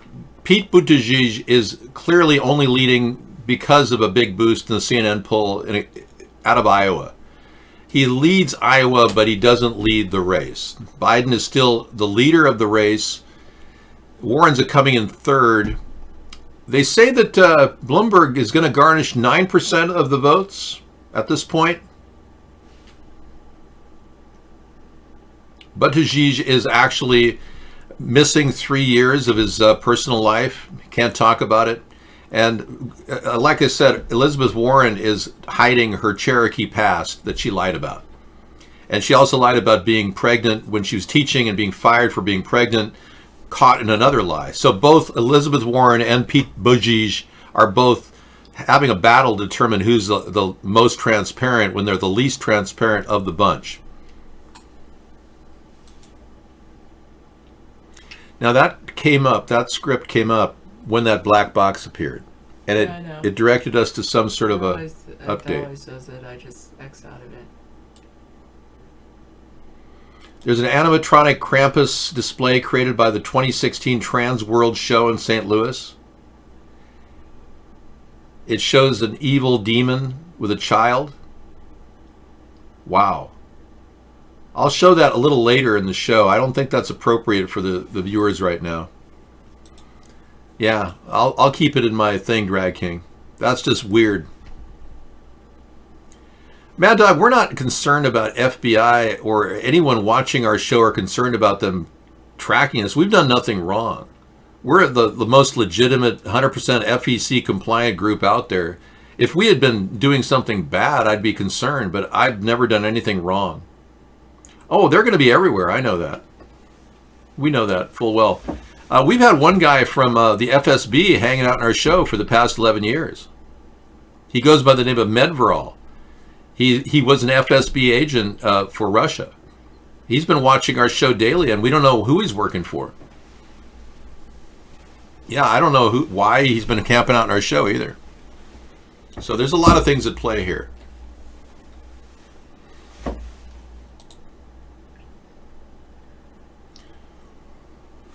So the Democrats are so unable to actually get their economic house in order that they're all fighting.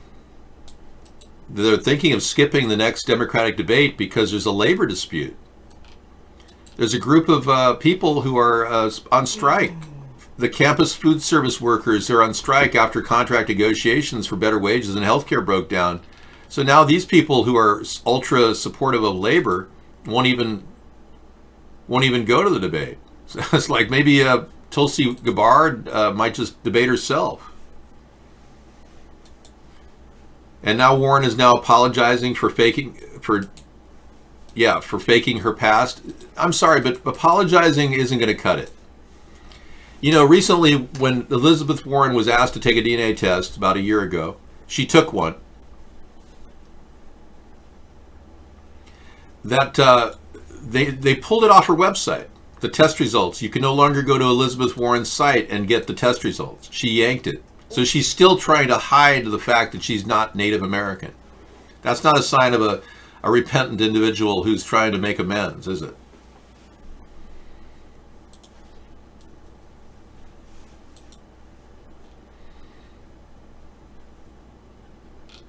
So this story broke earlier. It was very important. Trump basically limits the number of officials allowed to listen to his calls with foreign leaders.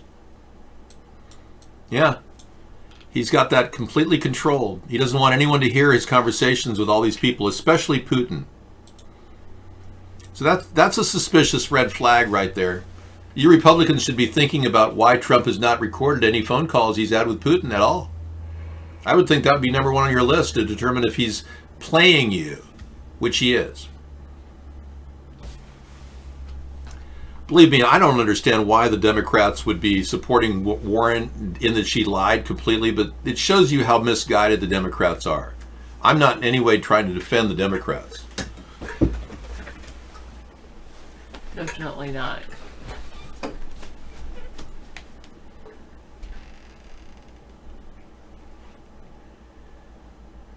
She's in love and waiting. You got a Shedio? What is that? Shedio?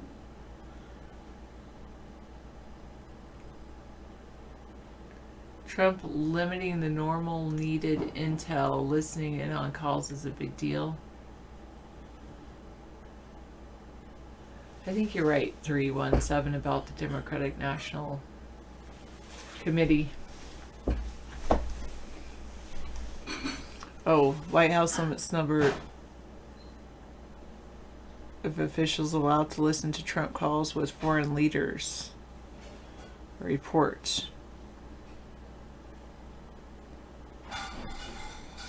Oh. Okay. Yeah, if that works for you. Kind of reminds me of that book I just read, or listened to, rather. The, Ready Player One. It was so sad at the end of the book. Oh, good, but sad. I don't get federal funds.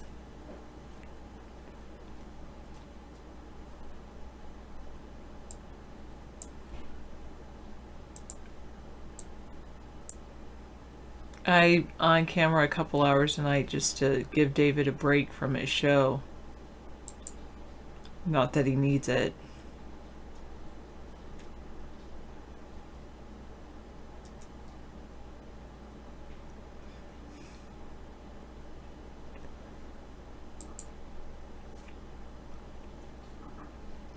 Yeah, well, some people need that. Drag King, that's fine. Get the poison out.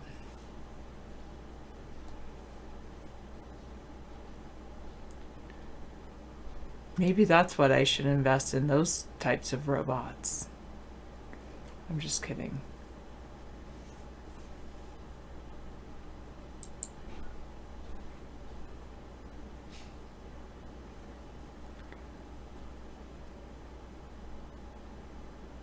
A shed studio? I'm heading out to the Shedio to do my work on my artwork. Urban Dictionary says it's a shed studio. Okay. Alright. Do I want to look at the news? Not really. I'm doing a really good job of not looking at the news. I want to make positive news, not read negative news. Yeah, true. Mad Dog is a musician. Maybe he is working in the... He has a shed studio for his music. Maybe...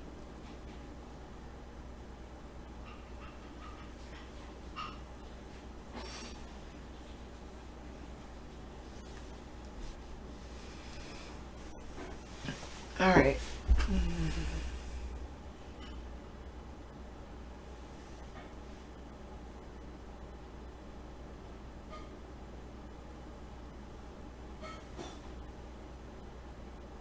Multiple officials told CNN that when Trump speaks with world leaders, only a select few are on the call.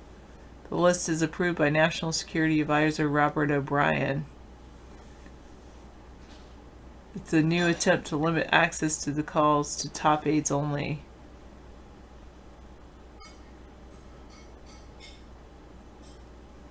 After the president's July 25th call with the leader of Ukraine became a central part of the House impeachment inquiry,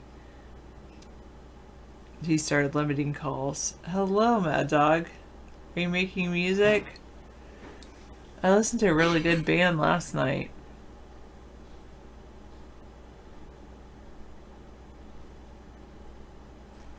No, I really try not to watch the news, Mad Dog.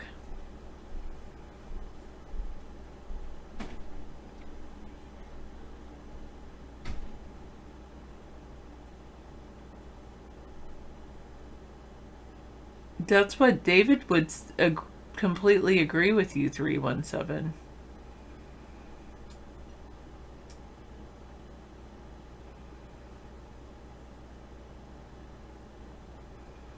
David would say he has amazing debating skills.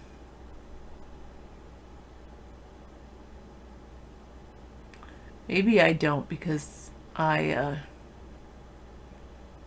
don't like to argue. I do like to listen.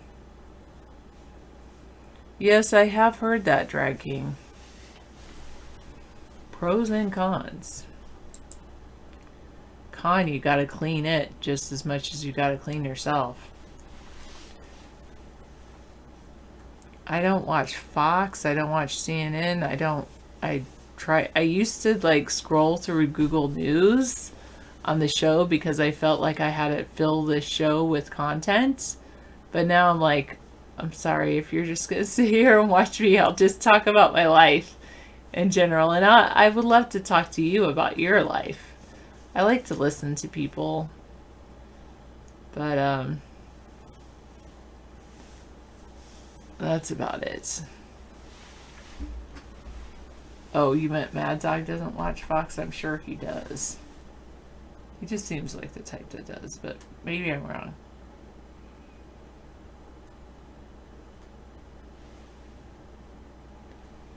What's the meaning of life?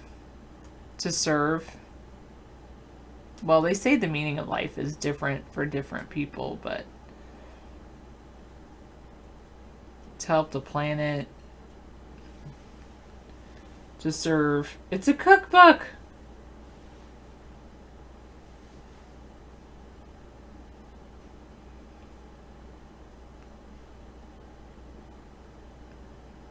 "42 is the meaning of life."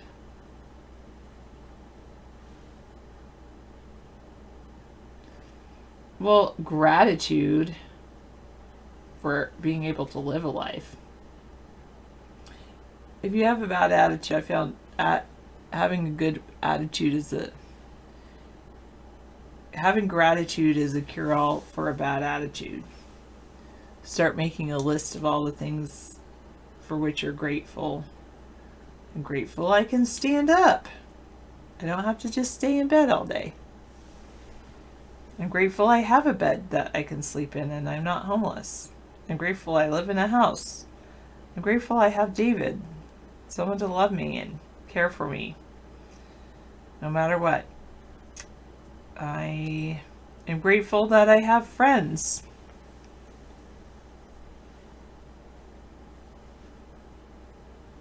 I thought that's just how he smells, Mad Dog. I love my job. Totally love my job. I'm grateful that I have a job that I love. I'm grateful that I have an abundance of love, life, health. I'm so thankful I have my health. Abundance of health, wealth, happiness. I'm grateful I'm happy.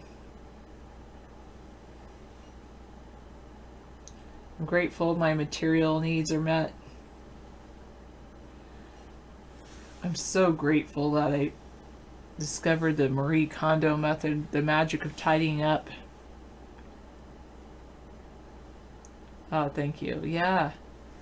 Well, it was funny, people are like, "Oh, it's Friday the 13th. You gotta watch out for kids going wild." And at the end of the day, I was like, well, I think I'm gonna have a good day. I had a good night, and I went and I was like, this was a great day. I did have a great day. And I don't blame it on Friday the 13th. Overall, I had a really good day. I saw an old friend of mine today, who hopefully I'll see more frequently. We chatted a little bit, but she was giving my students a test. And I was thinking I would be able to, maybe clean up in my classroom while she was giving the test, but no, I had to monitor to make sure the kids were answering the questions on the test. And the test was just just choose one. It doesn't we don't really care what you choose. Choose one. Anyway.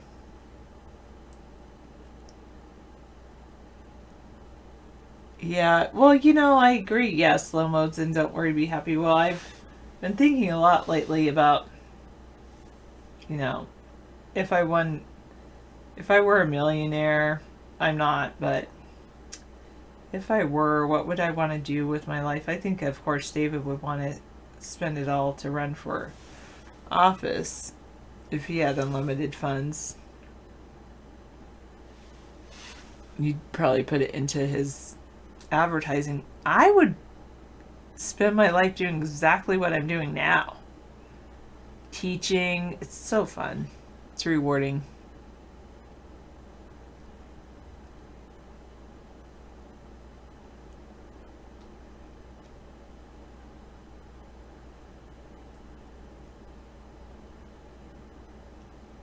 Yeah, and I agree with you. Don't worry, be happy.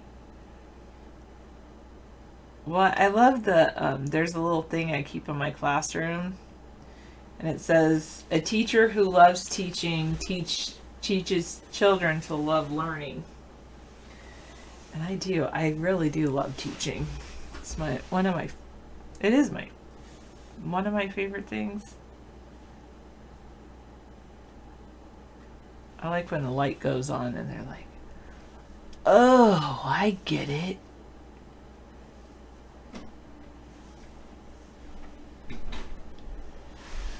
Wow. So sorry that happened to some of you.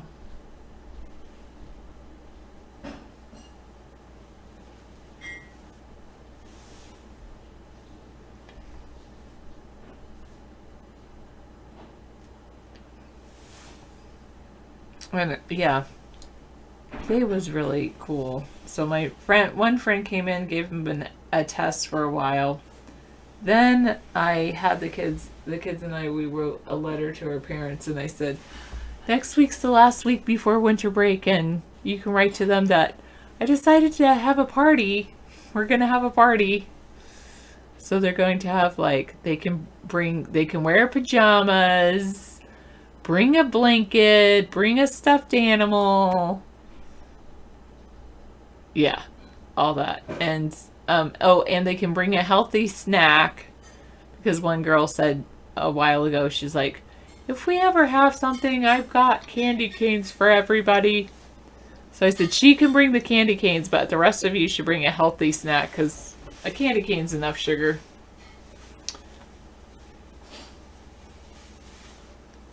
Keith did that? Oh. He was one of those. I did not hang out with people that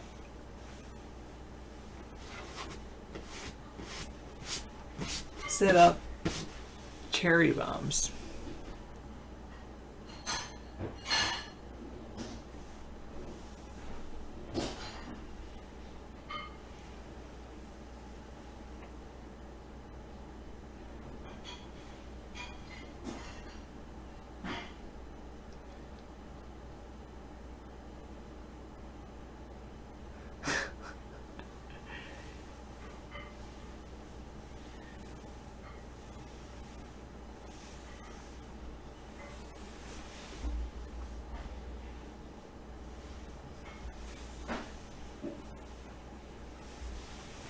Yeah, I really do love my life. I like not reading the news too. Like, I mean, if it's important enough, I'll hear about it if it gets filtered up. I'm like, oh, there was a shooting, huh? And Dave was like, yeah, it was another one of those false flag events.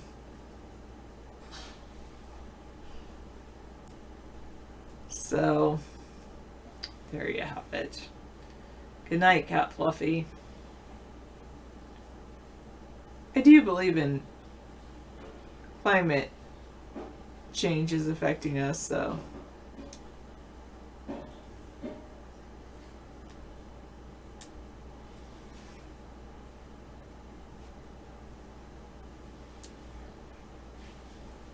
Well, here in Washington, we don't, no paddling by teachers is allowed. I hear they still allow it in some states.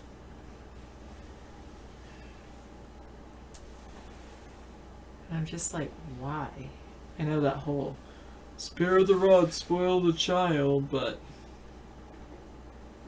I think people are people. Who wants to get hit? Physical punishment does not help anybody learn.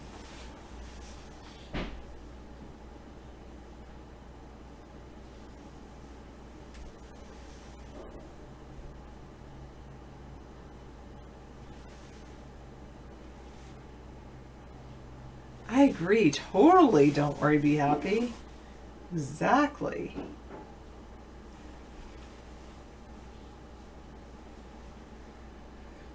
If I see kids hitting each other,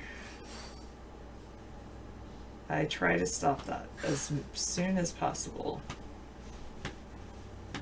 I try to get kids to use words like, I felt angry when you such and such.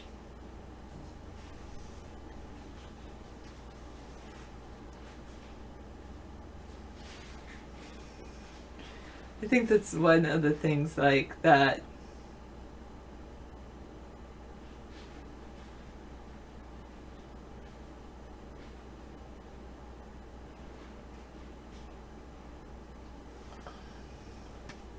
I think teaching social emotional learning or being able to express yourself like that, that's one of the good things about me as a teacher.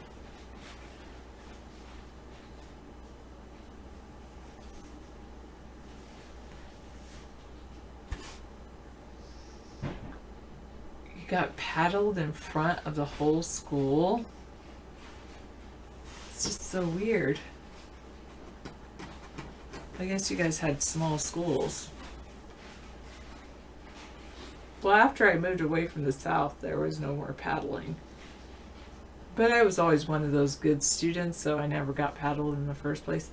I think the most embarrassing thing one of my teachers did, though, is she, put this really big picture of how to hold your pencil on my desk. I think it's because I didn't have glasses, and she was trying to show me how to hold the pencil. She was way at the front of the room. I was way in the back of the room.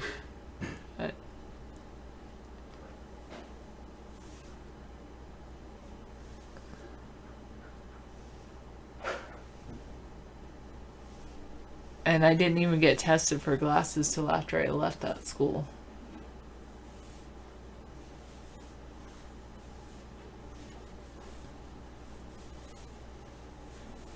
Oh, man. I agree. Well, I don't think anyone should hit a kid, but it is definitely not. It's illegal in Washington State. Corporal punishment for teachers, but parents can still do that.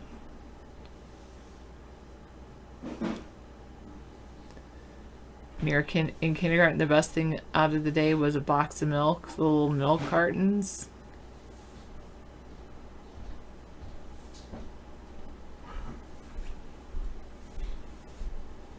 I like the curriculum I currently have, 377. I think it really makes students think deeply.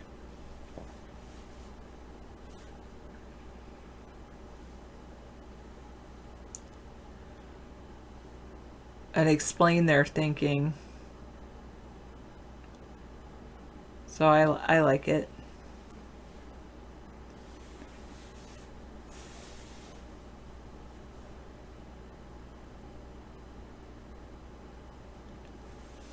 I do wonder if you and Mad Dog went to the same school. That's so funny. Oh,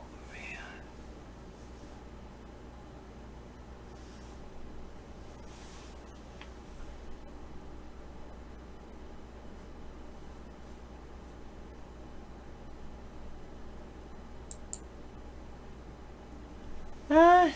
Yeah, probably. Don't worry, be happy.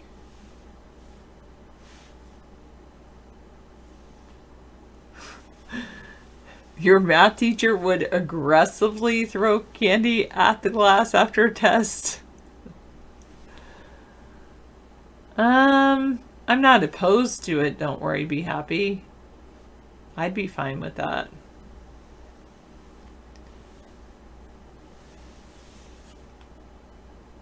Wow.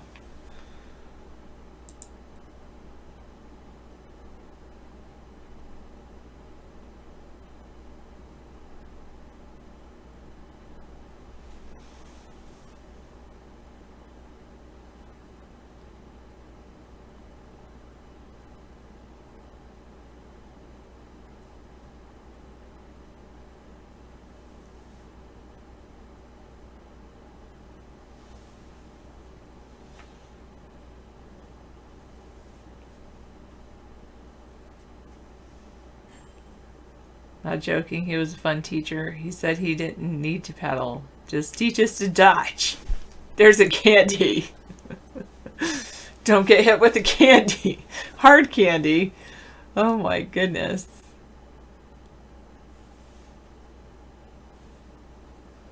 Oh goodness.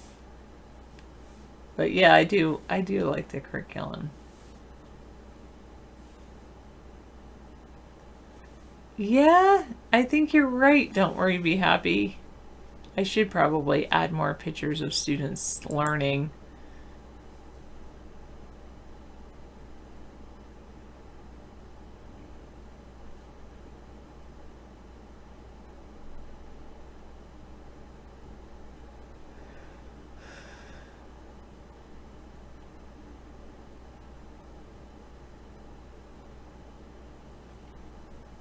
Wow.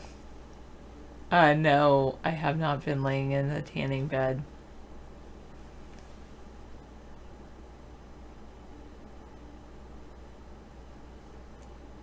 Yeah. Yeah. Video cams, yeah. Oh, God. So I see you just watched Russia today.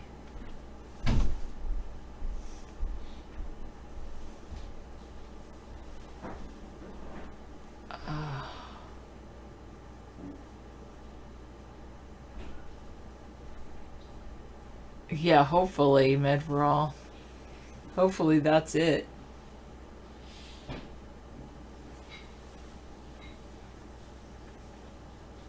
I know some people really like him, but not me.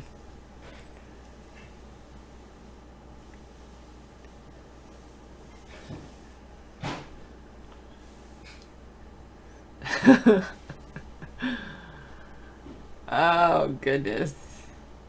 We have a really great music teacher at our school. I did not have any music classes when I was growing up. Well, I take that back. In third grade, I moved to Rhode Island, and we had a music class where we learned to play the recorder.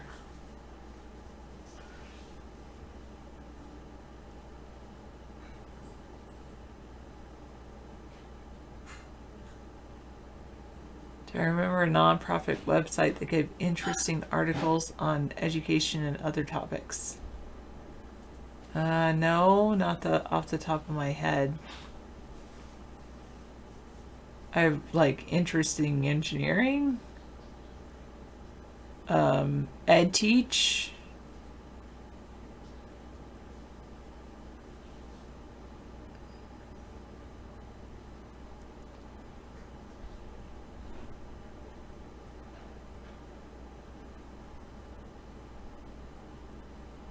There's a few I subscribe to, but EFF. Well, EFF is Electronic Frontier Foundation. Okay, I'm almost there. I'm just getting the cat some food. Right there. Trying to think. Okay. Edge reports? Oh.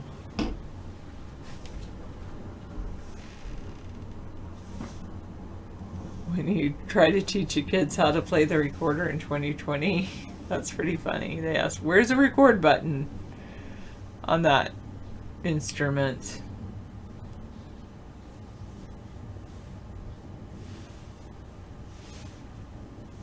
Oh, goodness.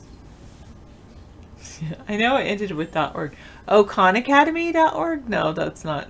It doesn't have articles.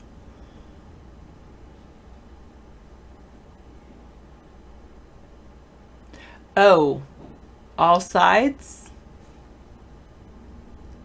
That's not just education, that's like two sides of the political spectrum. I only had 3 letters. edX? No.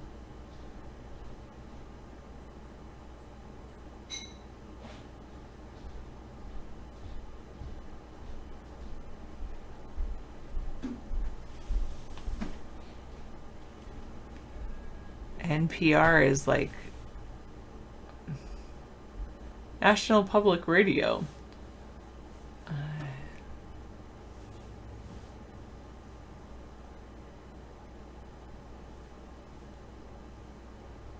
Sorry, True Blue. I forgot.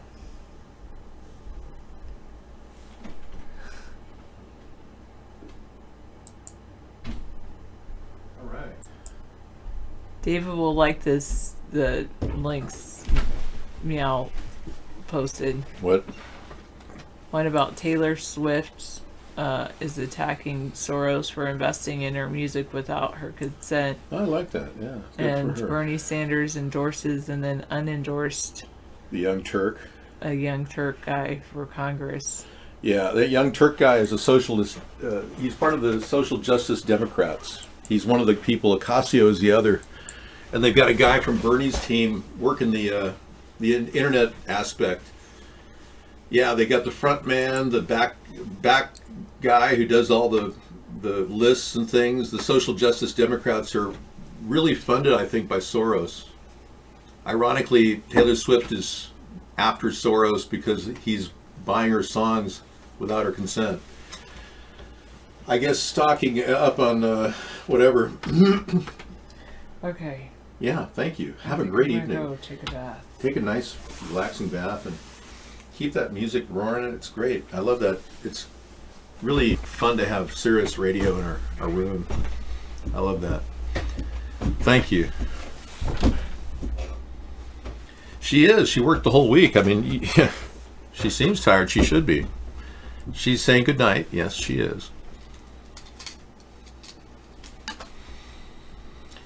Yeah, we're not here talking about her wardrobe. We're talking about politics. That's the subject at hand. Our government is being bought from under us by rich Russian Zionist oligarchs, and we get to watch. We get the back row seat here. Here's a really funny meme that came in last night. Things that won't hang themselves, starter pack. Okay. So you've got your... the hanging tire won't hang itself. Yeah, those lights won't hang themselves. Well, I don't think Jeffrey Epstein hung himself. Yeah, those plants, hanging plants, they don't hang themselves. She shared the shirt details with us. Sorry, I just was showing interest. Oh, okay. I didn't realize, but we're not here to talk about Sarah's t-shirt or her shirt, Fee.org. Okay. Yeah, Sarah can't comment on teaching. Why don't you talk about things that she's, not involved with every day,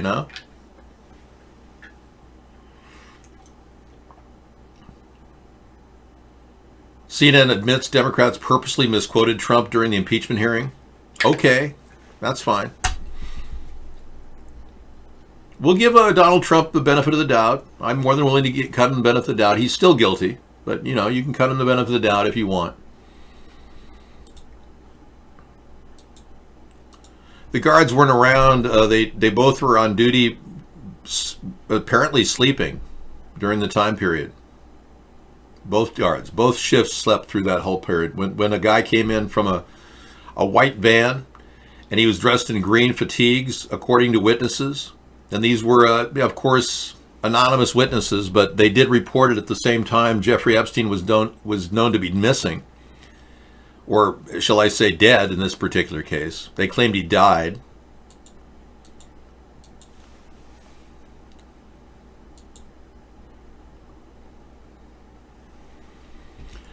I don't think YouTube would ban social justice warriors like the Young Turks when they gave them, 2.5 million subscribers in a time that we got, how many? 0? In a time when we started at the same amount, right around the time that Young Turks started, they got 2.5 million subs. We got 0. And I mean 0. Not a few or maybe 100 or 500, but 0 subscribers on YouTube in that same time period.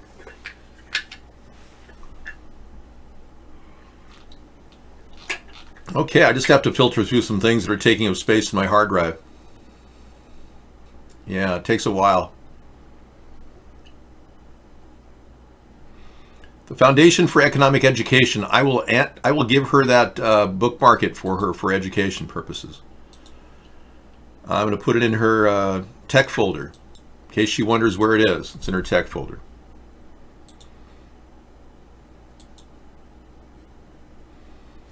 So the real people at play here are the New World Order Zionist elitists like Henry Kissinger.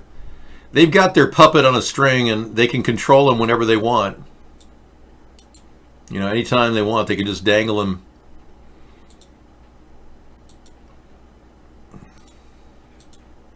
There you go.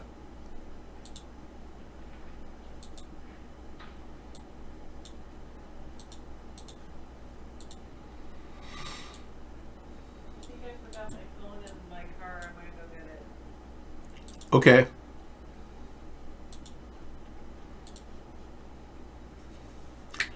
"17 crazy stats will help you understand the streaming wars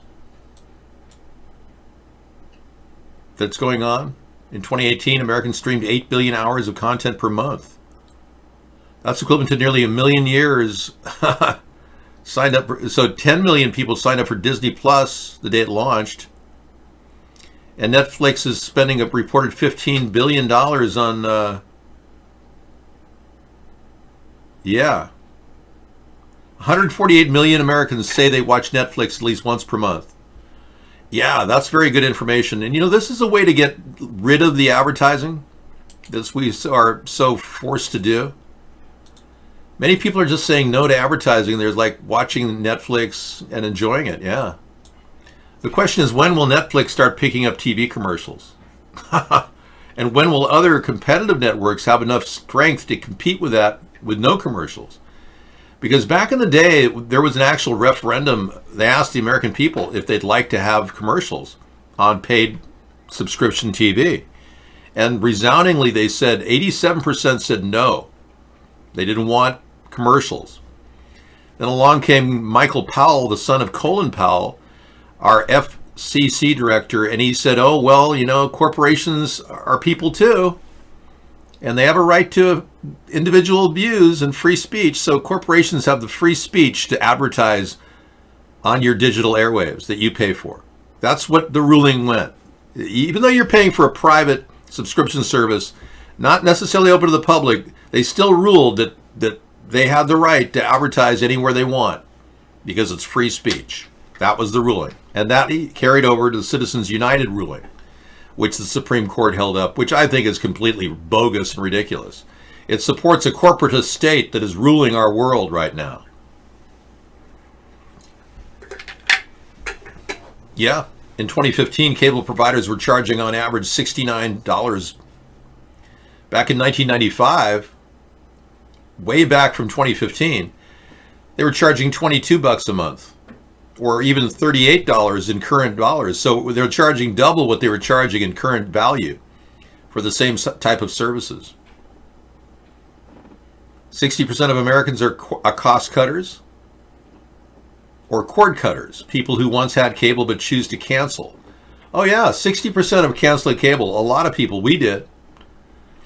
I'm totally with that statistic. I think it's great.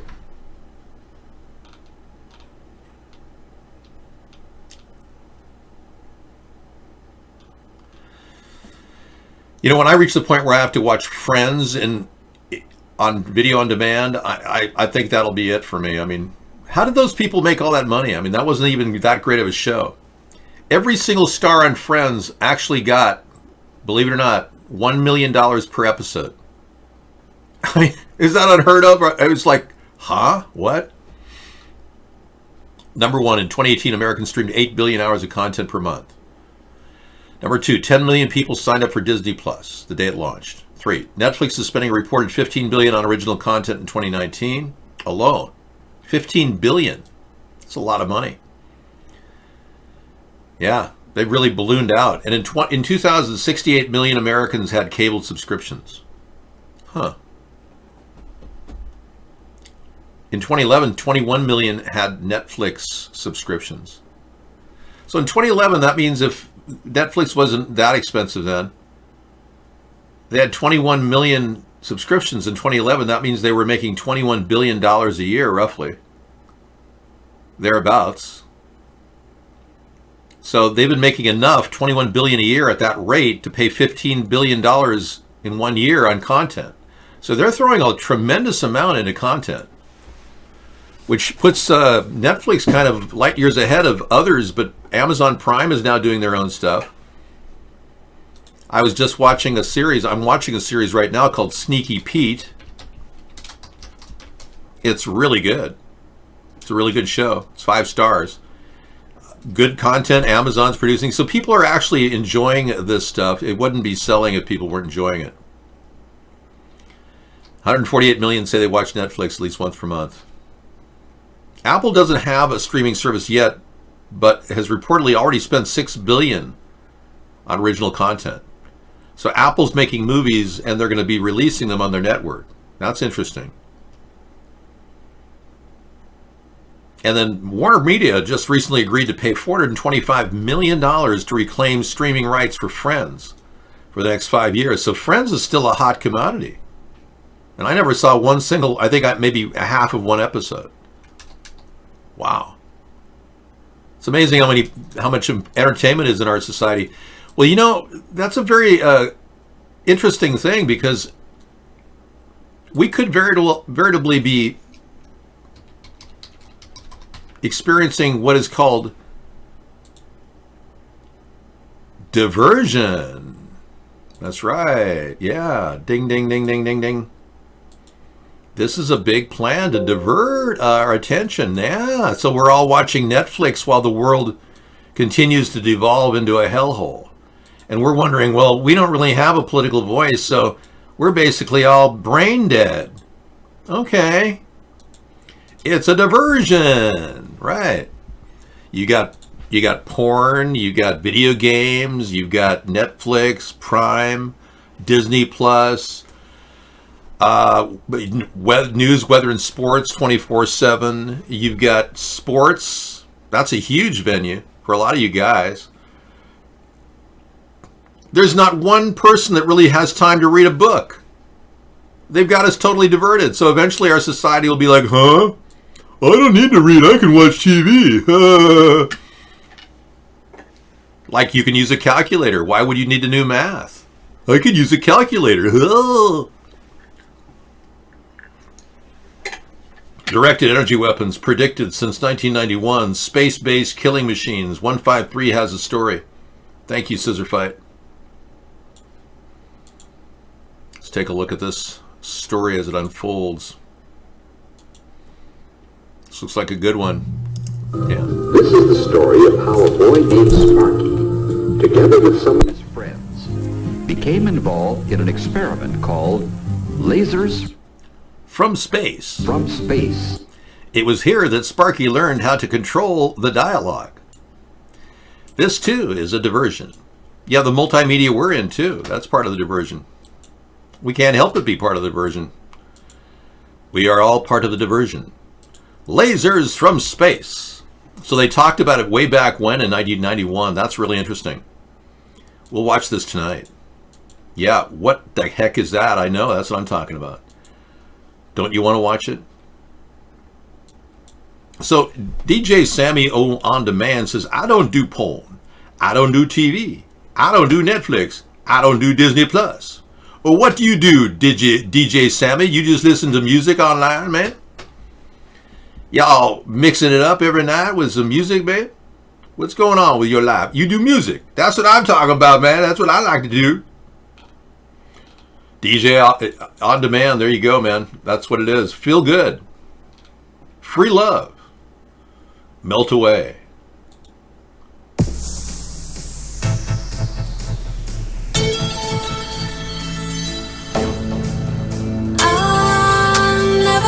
Sweet the taste of love can be until you let me take the fruit of the forbidden tree. You swept me off my feet, my heart stopped to beat, cause you made me melt away.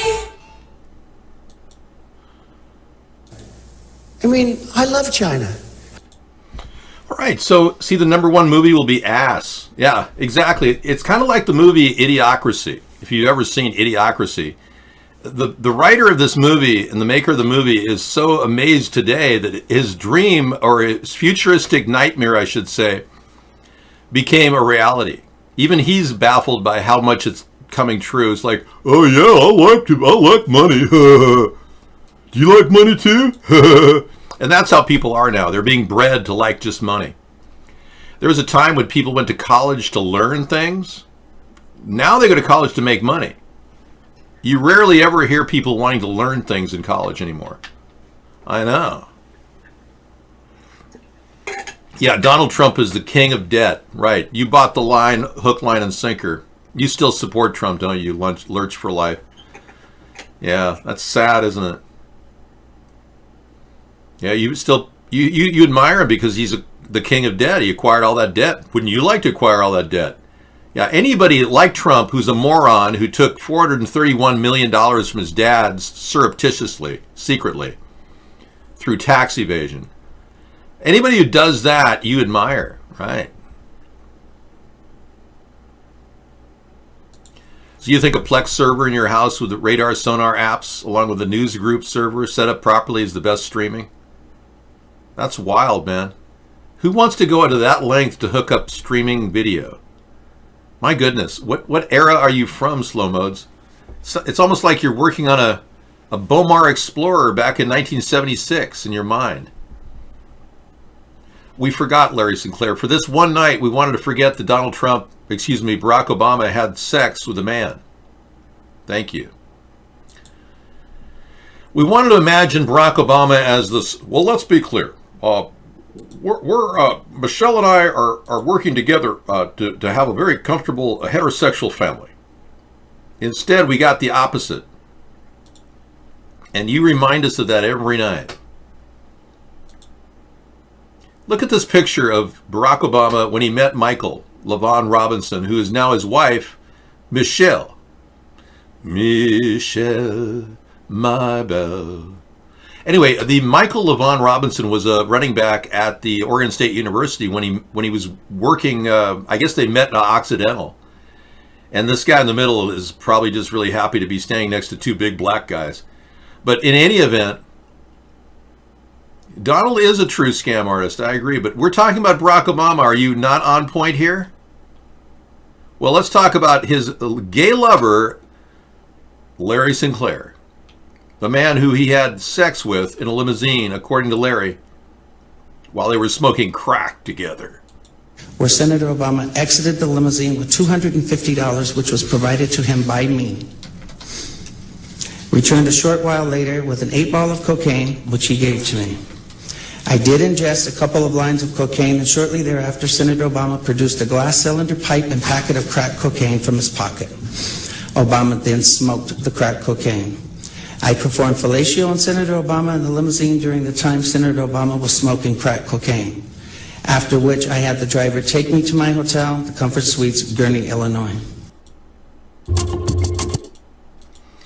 Okay, that was not place boing, just so you know. That was coming from the Stargate, which is a direct connection to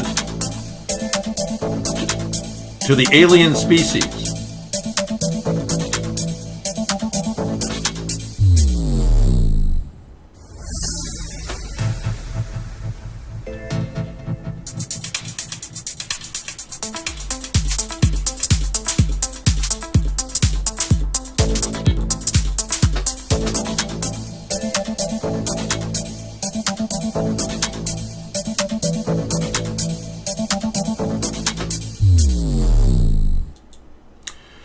Okay, so today we learned something very interesting. We learned that Mitch McConnell, the turtle that has escaped from the zoo, that Mitch McConnell is actually making his migration to the Russian shores of Russia.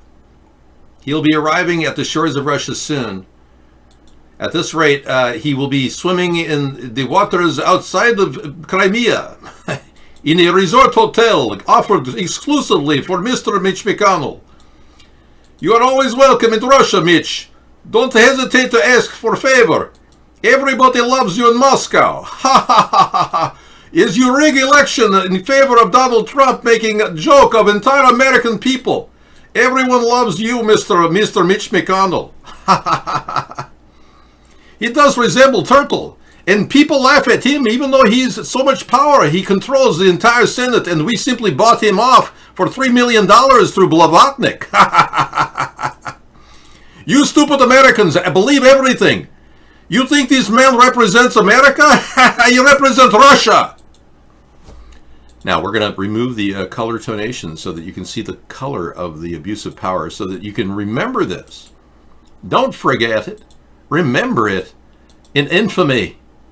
These are things that will be etched on your mind someday as you wondered why you were retardican supporting Trump. Well, let's be clear. Barack Obama does not endorse Joe Biden. He endorses Pete Buttplug. I mean Buttgig. Yeah, so Scissor Fight believes that Howie, you like jerk to the whole image of Larry Sinclair. Is that true? Does Larry Sinclair turn you on, Howie? Howie, everybody, is Lot Lizard, in case you didn't know. He's been harassing our show forever, so we just keep him in here because he keeps coming back. But, yeah. You are so obsessed with Larry Sinclair. What's the deal with that? I mean, are you, like, sexually attracted to him or something? And now you're making fun of Obama being a gay man who slept with Rahm Emanuel and Hillary is a lesbian? I don't think so. But you're not, Lot Lizard? Well, Scissor Fight thinks you are. Yeah. He's convinced you are. Oh my gosh. Okay. I can't get that link. I'm sorry, DJ. We don't get any Washington Post links here because they want to monetize it. Well, we've got another 45 minutes till Lasers from Space comes on. Dun, dun, dun. And by encore presentation, we're going to be bringing you the laser show of a lifetime presented by Fox News, where they talked about how they use lasers in California on all those innocent people. We'll do another encore presentation of that particular piece. Yeah. It's called Lasers, Fox News. Lasers sound like the stuff of science fiction, right? Sound completely unbelievable. How could our military possibly be using those in future warfare? Guess what? We've just had a recent breakthrough, more great test results that are making lasers a reality. See, test results. All these houses burned to a crisp in California. And this Fox News representative is saying, oh, this is a reality now. We've got lasers. We can burn people in their houses. So we'll show you all of that. Sandy Hook's Oscars. Let's take a look. We'll look at that tonight. I'm barring any changes in our lineup. This looks good. Thanks, man. And part 2 as well. Excellent. The Handy Hoax Oscars. The Sandy Hoax. Well, we'll take a look and see what that looks like. Part 1 and part 2. I remember when they came out live, and now they're just simply Memorex. I am not a Trump tard, no. But some of you are finally admitting it. I'm glad. It's about time. Here's another link to business on CNN. Walmart has a Christmas sweater with Santa and cocaine. Has forced Walmart to apologize. Look at this. So apparently somebody slipped this by their censors. This has a Santa Claus higher than a kite on 3 lines of cocaine, and it says, "Let it snow." Yeah, Walmart Canada is saying sorry for making available a Christmas sweater with an apparent drug reference. The sweater featured an image of Santa Claus behind a table with 3 white lines that look similar to cocaine lines. Below the image is the phrase, "Let it snow." The Global News and Canadian News Organization first reported the apology. What does it sound like to have Walmart apologize? You never hear them say anything other than "we apologize." Like, "We're sorry. We're sorry." This should be like a Walmart apology sounder, you know? "We're sorry." Eric, thank you for coming in and being a Dave Tard. You can hang out with us anytime, Eric. You know that. You're always welcome here. Well, let's be clear.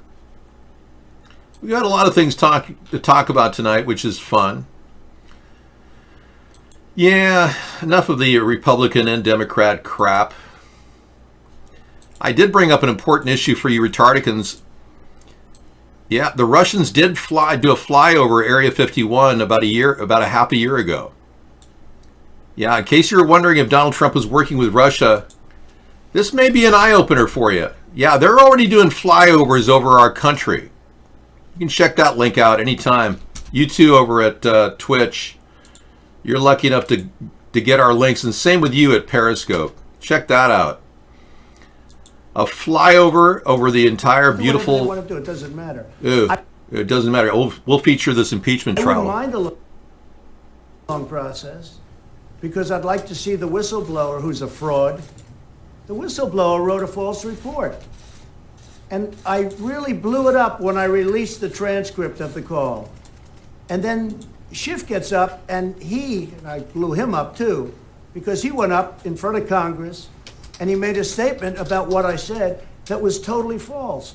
And then a long time after he made it, when he got caught, he said, that was parody.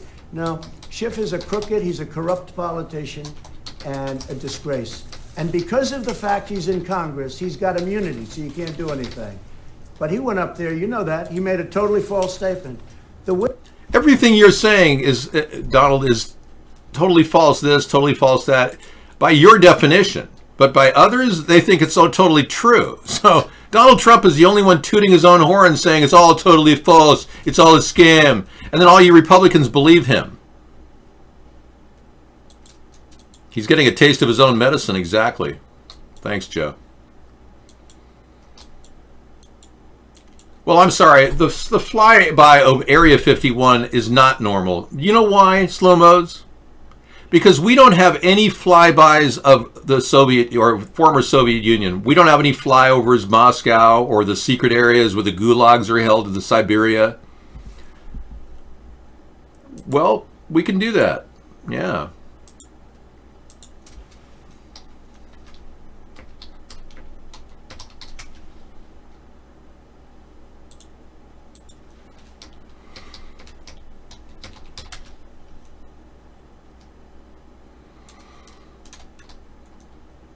We do flybys by Russian sites. Just show me where they are. Yeah, I've seen nothing in the U.S. press about that. Nothing.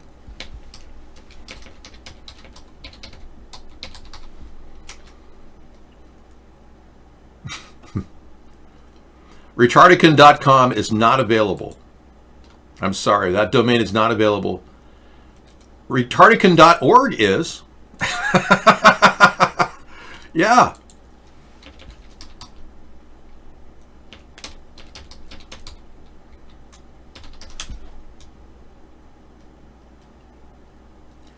How many years ago was that? 1962? Yeah, I heard about that. Do you mind?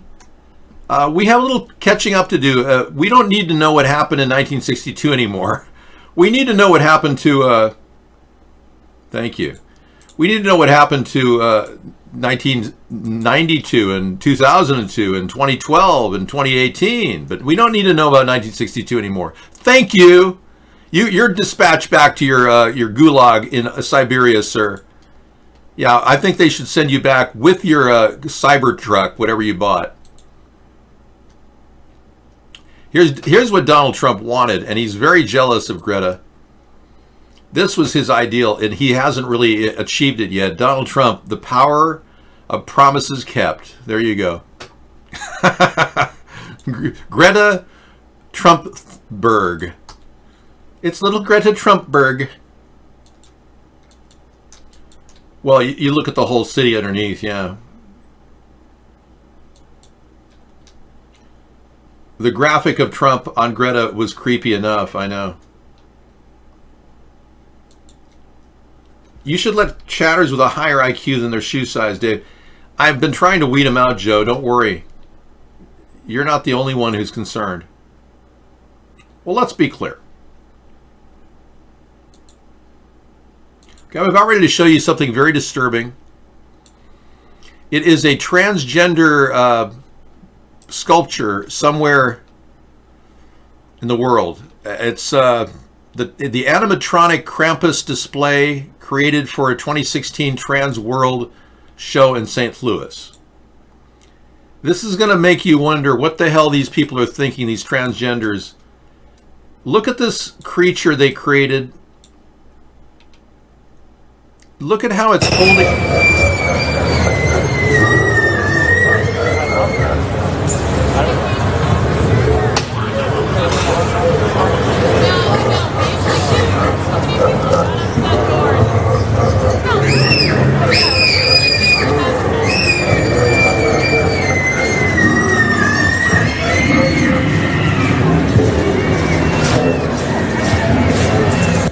Okay, now this is an exhibit. This is a transgender exhibit in 2016 in St. Louis. I don't know. But you can check it out yourself. It's a goth site that has this. You vet it yourself. It's some weird experience that people are having. And you're wondering if transgenderism is the right way to go for America. You Democrats are pretty lost.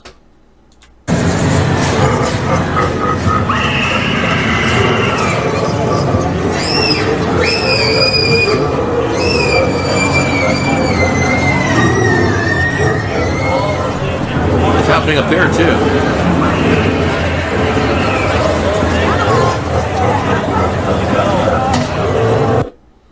So that would be the essence of hate, evil, Luciferian dark magic, torturing of children. All of that is represented in this art piece, protecting the rights of transgender people to have their freedom of expression. Are you getting the picture, you Democrats? You need to get out of that party and come on over here.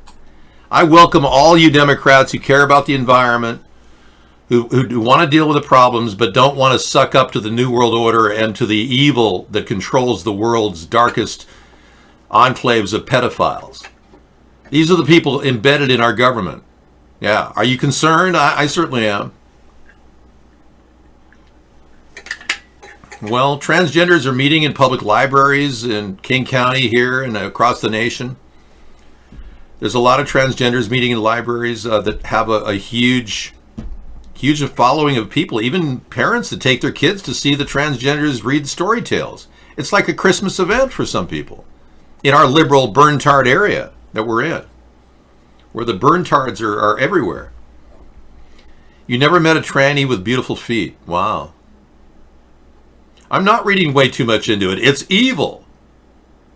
Okay? You can't sense evil? What's wrong with your shit detector, slow modes? My goodness, I thought you of all people could detect evil. You don't even believe in evil. Oh, you're one of those people that think that that's some sort of a hocus pocus thing, evil. Wow. What do you think makes people turn into serial killers? What do you think makes people eat adrenochrome from children who are being tortured? I mean, come on, that's pure evil. Face it. No, it's not European folklore. It's worse than that.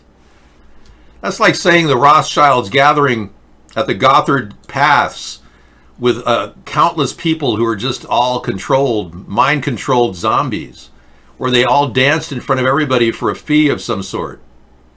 You're saying that's perfectly normal. It's part of the lore and the heritage of the European nations. You'd have to be brain dead to think that. Yeah, look at the Illuminati and how they gather at the Gothard Museum. This is just a small clip of this bizarre ritual.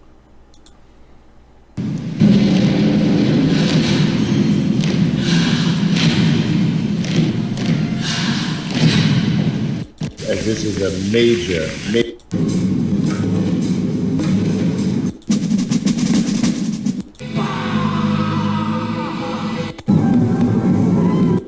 this is right in plain sight. Yeah, that was Richie from Boston. He grabbed a little of that footage off of the Illuminati Goddard Museum thing that went down. There was an event that it was a Goddard Tunnel, which was the last war that was ever fought in World War II. And they turned that into a major underground facility, and they had a big, huge event with all these satanic dancers dancing everywhere ritualistically. It's the weirdest thing you'd ever want to see, and I don't want to see any of it, so I'm done with that. We're not talking about Christmas and the history of the Christians. Blesseth you with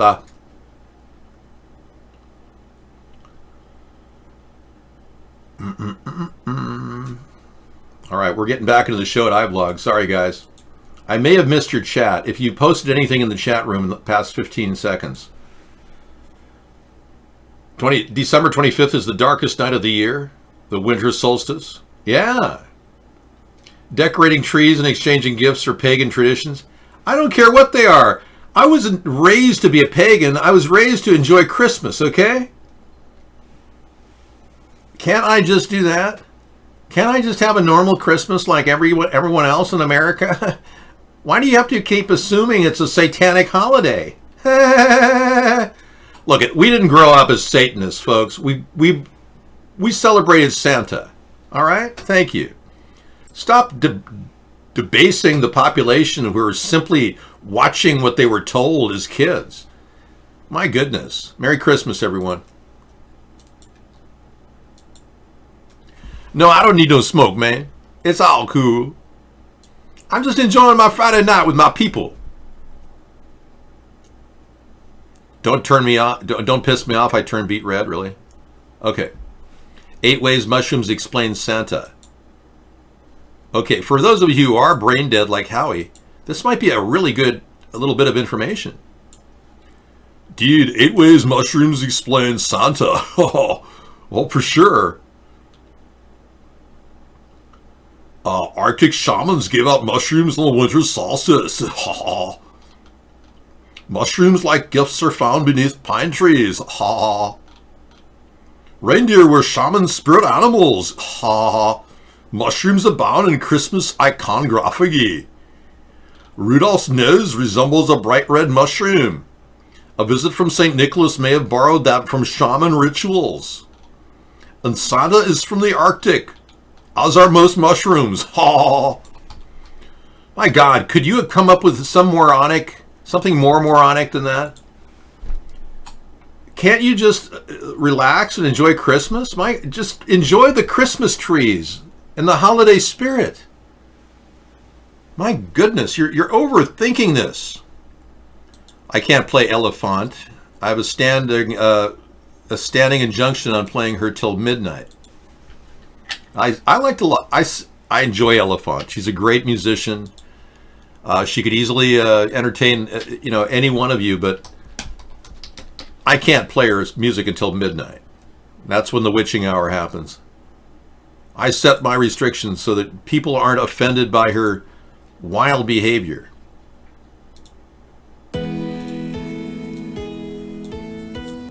Now she has a song called Only Getting Younger. It's a good one. I'll play that maybe at the top of the hour. It's a little bit Illuminati-esque with mind programming involved in it.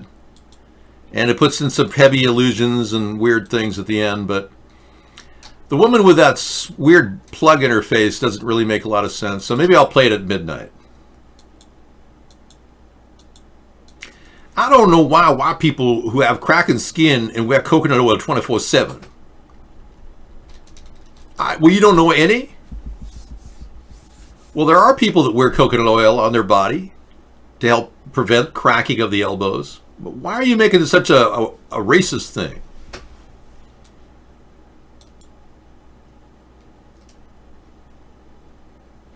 Yeah, Dave, just go along with it. Don't worry about the occultic symbolism. Just do what you're told. Okay, I'm just going to mindlessly enjoy Christmas this Christmas. Yeah, this is absurd. You're actually debasing my enjoyable Christmas holiday by claiming it's an occultic, satanic, paganistic ritual. You are ruining the joy of Christmas, sir. On the first day of Christmas, the Satanists came out. They preached atheism. They preached holidayism. I mean, we should come up with a Christmas song against you people. It is the date of the baby Jesus' birth. How dare you? How dare you?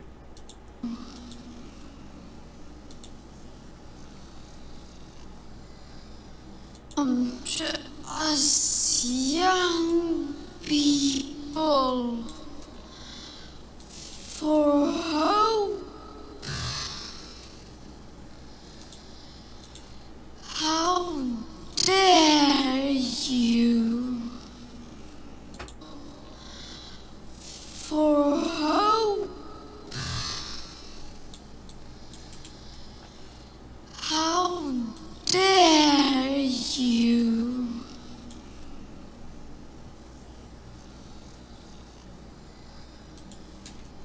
You have stolen my dreams, my childhood with your empty words. Yet. Okay, let's get back to the conversation at hand. That was a little too much for me to handle. That's creepy enough, okay? We got enough creepy stuff going on. Beautiful Christmas, nice experience. We're heading into the middle of the month, and you people are talking about Satanism, occultism, transgenderism, fetishism, Netflixism, sheepalism. Yeah. You're denigrating my positive experience, trying to undermine my way of life, not questioning my thinking. I didn't go to the Christmas tree as a kid thinking I was worshiping paganism, but you claim I did. That's just BS, man. I reject you and all of your recidivistic thinking. Yeah. Well, I'm praying for Greta, and I know that Pope Francis is. Yes. He's praying that Greta will find a way to peace, not through atheism, because she hangs out with the atheist George Soros. She won't have much of a belief in anything. And she is already being handled by George Soros handlers who support a New World Order and cap and trade legislation. Sandy Hook's Oscar's Part 3 away. Oh, excellent. We have the Sandy Hook's Part 3 as well. Thank you so much. I can't wait to experience this exciting trilogy.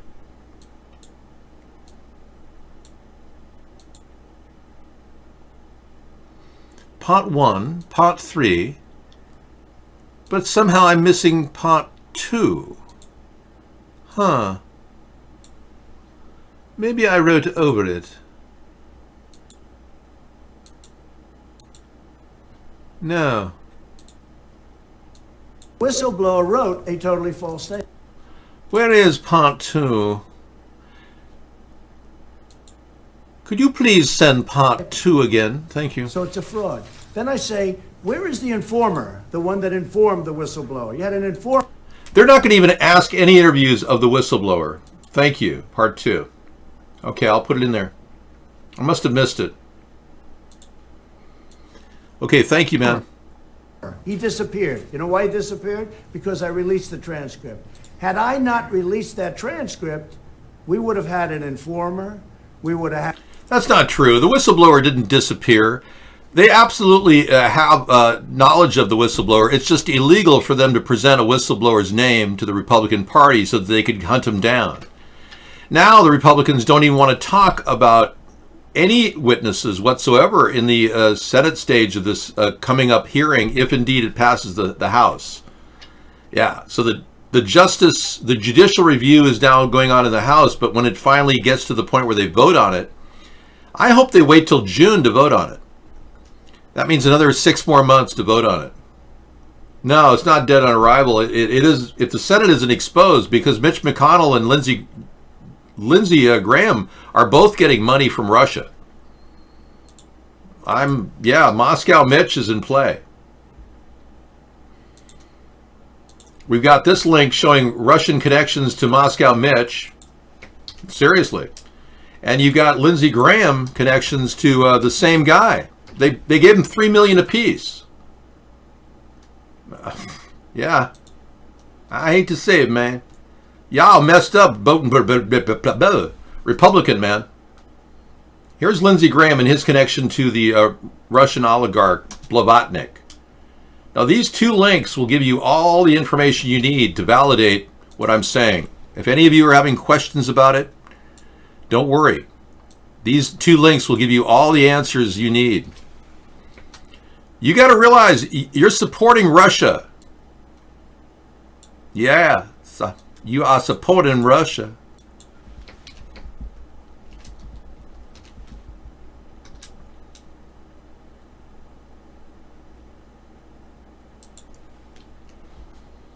I'll give you the second link now. You're such an idiot. You don't belong here, sir. I gotta kick so many people out of iBlog. It's like the receptacle for people at this point. I guess they blow through Vaughn and they go to iBlog, Scissor Fight. Then you guys got to deal with them. I don't want that crap in this room. You know, I'm a little concerned about Ron Johnson, too. He keeps supporting Trump. It's like, what the hell's wrong with Ron Johnson? I played his video last night. He was like endorsing Trump, even though Trump supports the 5G network. Why? Let's take a look at what's going on with Donald Trump supporting Russia. And this is my workroom, folks, in case you're wondering. Yeah, we still don't have any tapes of Vladimir Putin and Donald Trump, not one single conversation. Not even a second of conversation. And we don't have any IRS returns, which implies he's covering up his money laundering with the oligarchs themselves. And let's not forget, he definitely hurt Ukraine by not giving them money in a timely manner, which helped Russia. He didn't impose any Russian sanctions until I was screaming about it after about 2 years. He finally did, and that was on his friend Deripaska. He disrespected NATO and recently got kicked out of a meeting, Trump did, which is undermining our resistance to Russia at a global level.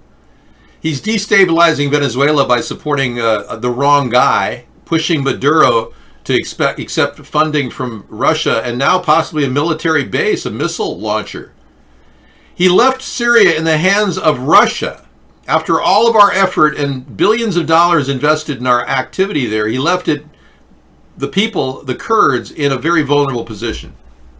He then proceeds to attack Iran verbally with no options but to create another barrier and an economic sanction barrier, which is going to cost us, they say, another $150 billion, according to the experts. And then China trade war, which has led to an ongoing problem, was triggered by his problem with Iran imposing economic sanctions. He created a Chinese trade war, which helps Russia. Russia's economy is no bigger than the size of Texas or Italy. And when they see two giants falling, they feel bigger. That's how it helps Russia. So all of this is happening right under our nose, and we're sitting here going, oh, duh, I don't know, Dave. Well, it's all going to come plunging back in your face. This is the Republicans' belief that they're stuffing this in the toilet. It's coming back to haunt you. This will be a Republican after Trump continues his reign of terror on our country as a rogue agent working for Russia. Rudy's the biggest liability he's got. Rudy just said that when he came back from Ukraine, Trump's first response, according to Rudy Giuliani, was, what did you get? What did you get in return? I mean, it's like, I want a favor. And then he says, what did you get? Unbelievable.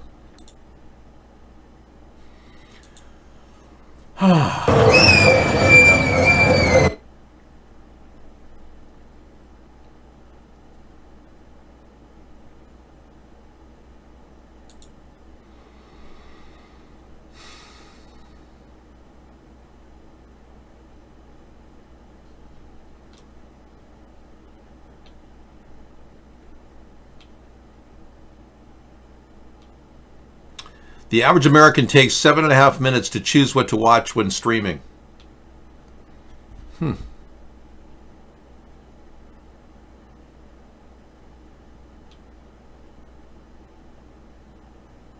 Interesting.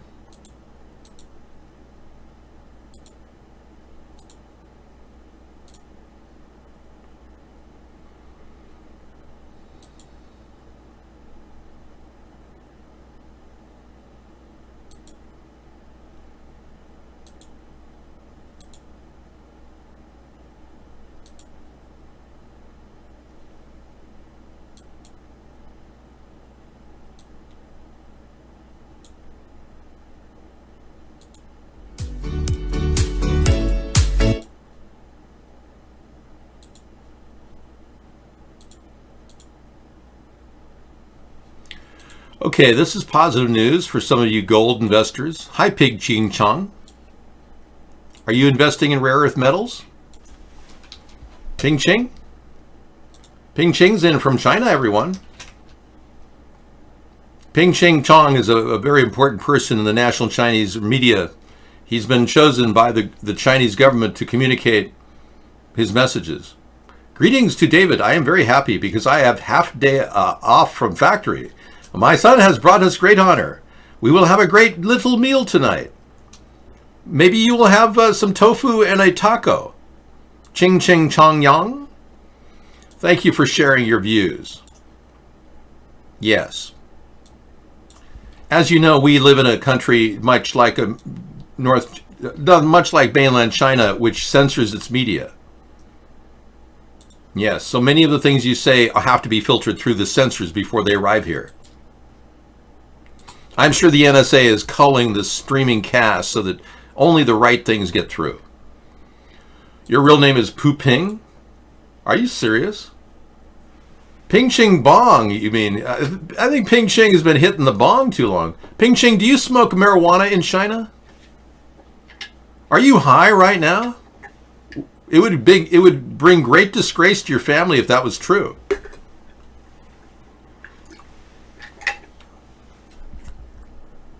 Yeah, thank you, Shelley. Or shall I say Pu Ping? You know, there have been a lot of people with weird names like Poontang. Weird name for a person. Don't say that your name is Poontang anywhere in and around Da Nang. Yeah, that's not a good place. There's a lot of people who've pretty much lost their virginity in Vietnam. I was too young to be recruited into Vietnam. I was forced into an older category. So I was never stationed in Da Nang outside of Poontang. What do you mean? He's typing whatever he wants. It's free for him. He's allowed. He's one of the rare people from China to come into our show. He is allowed, the mainland Chinese government allows Ping Ching Chong to come in here because he is a good citizen and he's earned his right to do this. Wow, here's stop the government from tracking your car. There you go. Disable the tracking chip by removing this antenna. Don't do this on your own car. It could prove to be an air leak in your tire.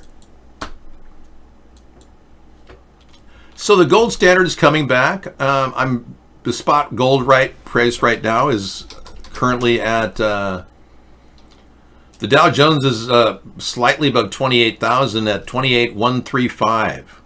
Very little activity in the stock market today. It's almost a flat line after the morning trading. But the gold spot rate is seemingly going up. Dude, I totally don't watch that video anymore, dude. Because it makes people seem really stupid.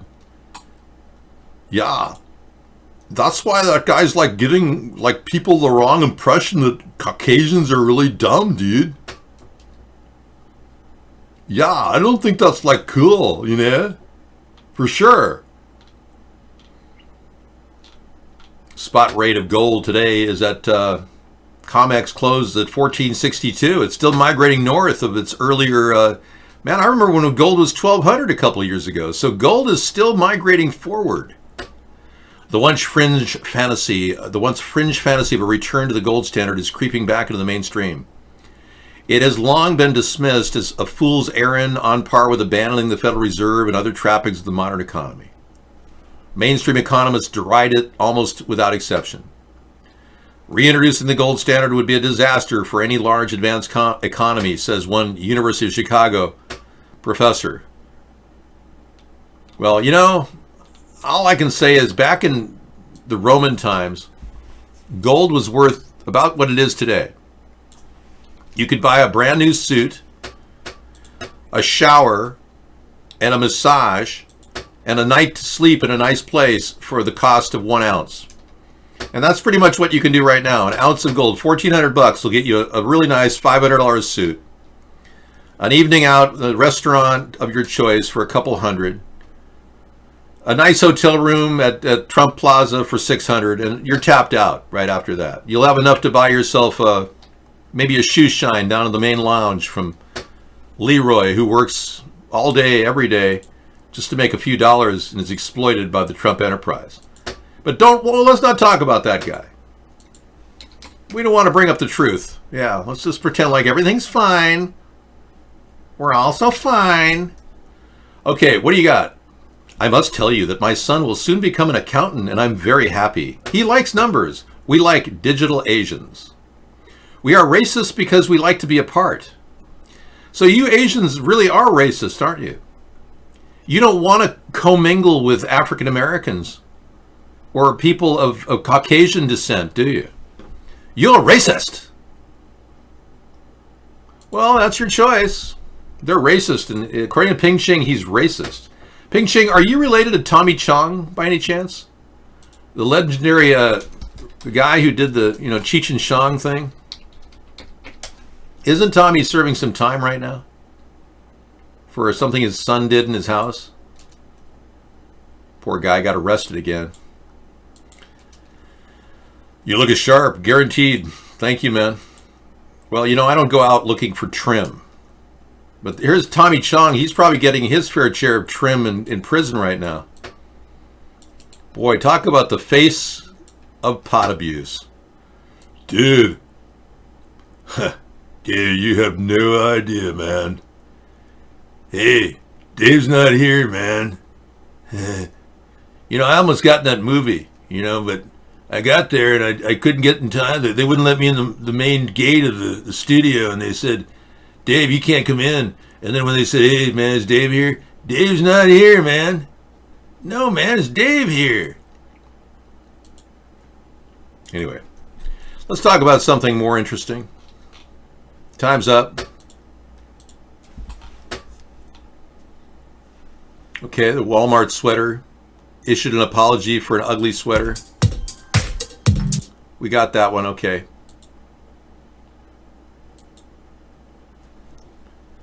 And we do know that Mitch McConnell is receiving money from a rich oligarch. So now the entire country, the future of our nation, rests in the hands of a guy receiving money from an oligarch to get reelected. Mitch McConnell said he's going to do whatever Trump tells him to do in the Senate. This is the biggest abridgment of our freedom we've ever seen at any level. This is such a perversion of American government operations by the Republicans, it's beyond belief. I kid you not.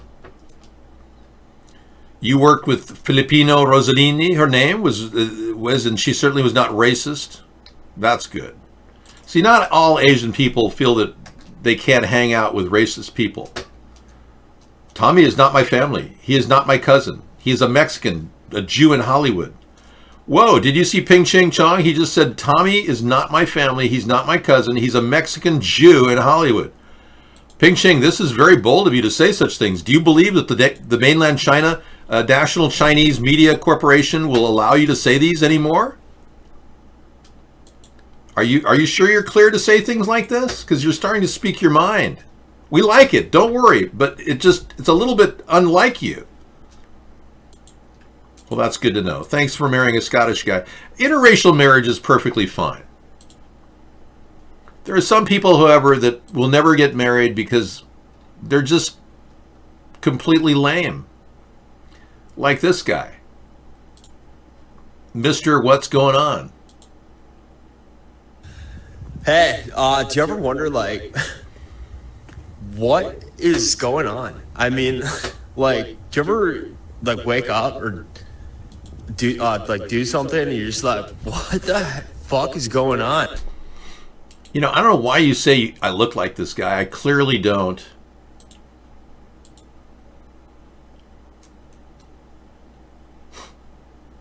I mean, you see his face is completely different than mine. All right, 4 pled guilty in Westmoreland County for massage parlor prostitution. I'm glad you tuned me into this because I was worried about this wave of massage parlor prostitution afflicting this country that's now heading towards transgenderism in political offices. Yeah, so why is it we should be concerned about massage parlor prostitution when you've got an openly gay man who talks about his butt buddy openly in the Democratic caucus? I mean, seriously. So we should worry about these poor massage parlor people trying to make a buck? I think we should legalize prostitution. That's what I'm talking about. There's no reason to be worried about this if this is what is going to happen. Anyway. Now, hackers are using their Ring cameras to spy on and harass people. So if you have a Ring camera in your house, a ringy-dingy-dingy, you could be blackmailed. So be careful. Put a piece of black tape over it. Yeah, there's all kinds of weirdos out there. Only use it when you need it. Ringy-dingy-dingy. Now, one of the things that many people are concerned about Joe Biden is that he's getting older. So much so that he hasn't even committed to a second term if he does win the first term. In fact, he said he's definitely not going to run for a second term. He's only going to be a single term guy. He's only good for one pass. So this guy looks like he's about ready to be embalmed. I mean, sorry to say, but I mean, yeah. The fact that he can't run a decent campaign with any seriousness is a joke. I mean, we saw him talk about rubbing this hair on his legs and it going upward, and he knows about roaches, and that's got to be the weirdest thing I've ever seen coming from a candidate. So you have lost some social credits tonight, Ping Ching. Do you realize you have far and exceeded your socialist credit score? Aren't you concerned that we're going to send this information to mainland China?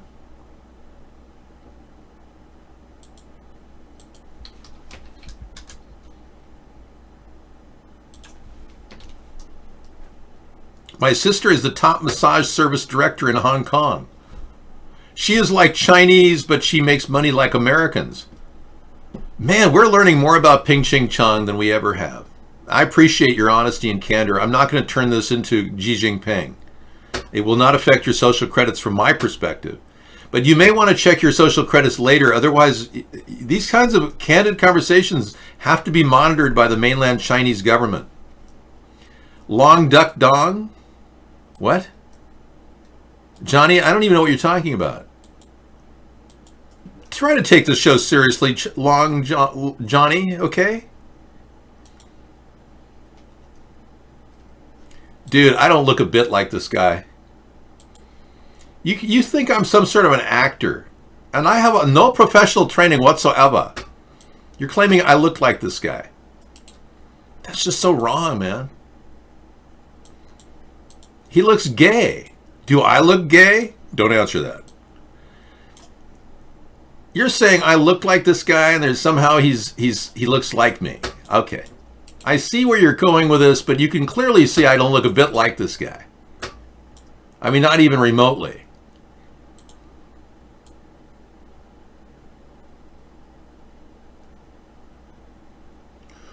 Well, Howie, when you put it that way, my acting career was rather stifled at the time, and that's when I did Mad Max. I came out of a big hiatus with my agent, and I couldn't get work, and so I'm not that guy, dude. God, you're really out of it, man. Hey, thanks for sharing this evening of bliss. It's one of the first times we've ever had Ping Ching Chong talk about his massage parlor sister living in Hong Kong, making big American money. And we learned that he's not the Chong from, Cheech and Chong, so he's no relationship whatsoever. Thank you for sharing your views, Ping Ching Chong. See, mainland China can work with us. We could still have a conversation, right? Unlike this Trump trade talk that's going on. I don't know. You're dealing with some mob-like tactics, like North Korea's leader Kim Jong-un said. You know, it's like negotiating with mobsters. You know what I'm talking about? Hey, you really need to talk about how we can negotiate a better deal, for everybody involved in this mutual thing going on here. Sorry to interrupt, but I just had one of those brain learning things pop in my head that wasn't there a second ago, and it's about time to think of me around that basically, what is Christmas? I just got out of jail, which was awesome. In jail we don't have presents and lights and trees. We just get stoned and drunk. It's the best time. 'Tis the season to get stoned and drunk. La la la la la la la la la. Hey, we'll play this a little later when I have to meet and comply with the Digital Millennial Copyright Act, which limits me to 25-second loops of any mainstream media event, including people that make millions of dollars like the Trailer Park Boys. So I have to comply with the YouTube standards out there. Sorry, I'd play the whole thing, but I'll play it later. Play it again, Sam. Here's looking at you, sweetheart. Yeah. Thanks for Ricky's meaning of Christmas. I love that. Happy New Year to you, Petoro. You know, we had a person in here condemning the Pope Francis, claiming he should allow women to be priests. And I just don't understand why Catholics want that, you know? Like, pretty soon Catholics are going to say, we should make pedophiles priests, you know? I mean, that would be wrong. You're welcome. Yeah, that's what I'm saying, see? See? That's what I'm saying, see? Hey, you! Tulsi should win. You really like Tulsi? You got to be kidding me. You realize that Tulsi's working with Antifa? Yeah, Tulsi's far left. She said publicly that we should all be treated the way Jeffrey Epstein was treated, with light sentences if we're human trafficking sex slaves. Yeah, I don't know. Tulsi looks a little bit too lefty for me, Solitary. Let me show you that picture. You'll be shocked. Yeah, here she is, Tulsi Gabbard with her Antifa group, making the sign of the devil. That guy at the bottom is an Antifa gun runner. Yeah. Sure, and you trust Tulsi. Okay, sure. I believe you do. You know, I told you time and time again, I am not Jim Carrey. Jim Carrey is a very, very different looking guy and very depressed. Do I appear depressed to you? Jim Carrey lost his identity. He said he didn't exist anymore. It's the only thing he hasn't done is declared that he's actually David Sponheim now. But when he went into the dark days of depression after his girlfriend died, he spent a lot of time pretending to be an oil painter when in fact he was at a plastic surgery clinic in Sweden. With all his money, he was able to change his entire face. No one would ever tell that it's Jim Carrey, and he could start afresh with a new career. There's no reason to think that Jim Carrey's alive anymore, except his carcass. But no, he's actually a painter. I'm not Jim Carrey. Do I talk out of my butt with farts? I mean, hello. I tried the suggestions of what Sponheim said about everything crashes, even Periscope. You have been banned from casting almost everywhere, Soul Child. Every once in a great while, you get to participate in a it will never happen moment. And we are witnessing that today. The other value of technology, I will point out, was after a round of intense finishing conversations and negotiations over the weekend that started on Saturday morning with the Speaker and myself and the trade rep, Robert Lighthizer. We went back and Mr. Trump, the Speaker, was on a hunting expedition. We spoke with him frequently. But the Speaker... Okay, admittedly, her eyes are... Maybe she's got something in her eyes, like she needs a spritz of Visine or something. Talked to me earnestly about we're near. And on Sunday, when Tom Brady was about to take it in, all of a sudden I looked at my phone. It said Pelosi for caller ID. Long wisdom tells me, the hell with Brady, take the call.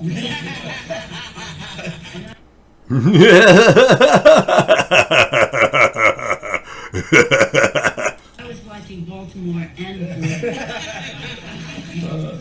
so this is a trick.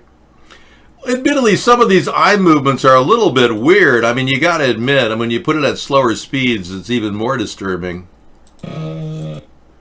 Yeah. She's on adrenochrome or something. I think you're right, William. Willie Copper. I think she's on some sort of a weird mood elevator, probably Abilify or... Yeah. Ooh. We'll take a close-up and see what she's doing. Long night at the satanic ritual the previous night. Maybe it was the adrenochrome that kind of kicked in after she, Whoa! You know what this is? Okay. This is not what you think it is. You see her neck region in here? Now, I'm not an endocrinologist, as you know. But her neck region, notice how big, there's something down here, like right here. See that right there in her neck?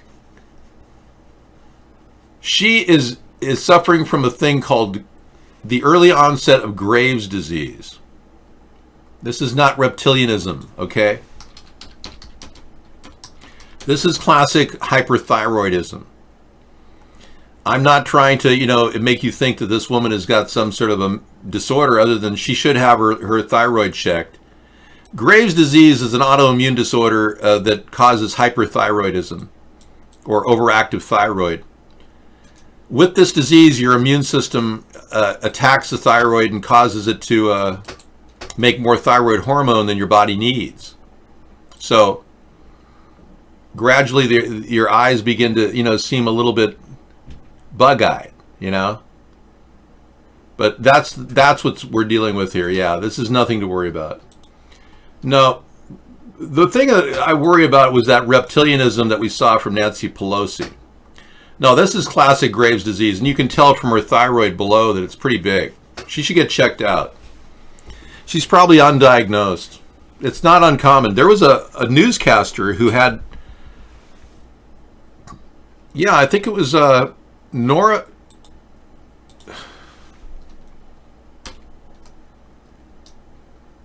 Yeah, I forget her name, but she was the newscaster, and a doctor was looking at the show saying, hey, you've got a really large thyroid. Yeah, Marty Feldman had Graves' disease. Yeah. And Deborah Norville, let me see.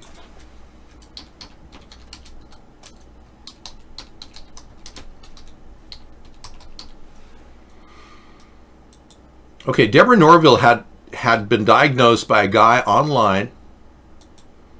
You guys know Deborah Norville, right? She's a famous newscaster, ABC News. Yeah, I never worked with her. I'm not affiliated with the ABC News or Dateline NBC. I'm in no way affiliated with Chris Hansen or anything Chris Hansen related. But yeah, Deborah Norville had a large area in here, and somebody said, hey, there's something wrong with your thyroid. She checked it out, and sure enough, there was a benign tumor that had to be removed. And she's a really wonderful personality. She actually filmed her surgery. Let's give you her hospital picture here. See her there? That's Deborah Norville in her surgery on her thyroid right there. Yeah, I like Deborah Norville as a person, I've never really had anything to do with her, being I've never been affiliated with the ABC Network affiliates or their affiliates. Because I'm not Chris Hansen. I'm looking at the chat logs of this Counter with David, and I'm beginning to think that this man is impersonating me online, and I don't think that's appropriate. My time with perverted justice in the early days of Dateline NBC is private matter. No, I'm not Chris Hansen, but he's got a show now on YouTube. Yeah, he got busted for buying $18,000 worth of ceramic cups and not paying for it. He wrote 2 bad checks to pay for it. I mean, can you believe that? Hello, Mr. David. Jeffrey David Cox, the head of federal prison guards in Manhattan, is the boss of the guards who were supposed to keep Jeffrey Epstein alive, while the MCC in Manhattan is also friends with Bill and Hillary Clinton. Really? So Jeffrey Cox, the head of the prisons in Manhattan, may have been complicit in getting Jeffrey Epstein either, out of there, or they faked the whole thing. Wow. Thanks, please, Mr. David. Please, Mr. David. When you look at William Barr, who should be recused from even working at all, because of writing a letter in favor of Russia, protecting not even protecting our country from Russia involvement with Michael Flynn. This guy defended Michael Flynn at all levels. Now what is he saying? Nowadays I'm constantly hit. Why aren't people going to prison for what they did to the president? On the other side, throw Bill Barr in prison. And these things take time.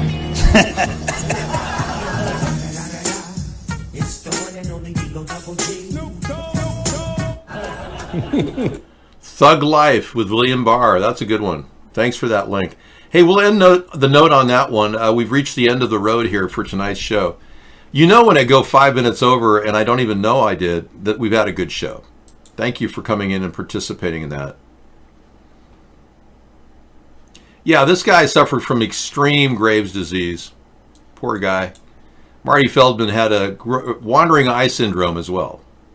Yeah, that was a famous picture, but yeah, that's a classic case of Graves' syndrome. Yes, videos will start soon. All right, buddy. Thanks for hanging out, everybody, and participating in our daily show. We do have a broadcast, Best Read Matrix, every night. We got more and more people coming into our Twitch show. We're looking forward to a bigger Twitch show someday. And the more we see over there, the more you guys talk, the more likely I'll pay more attention to your room. But thank you for participating. We are a constantly growing venue that's been censored on almost all venues, including Twitch. We were kicked off for 5 years for no reason.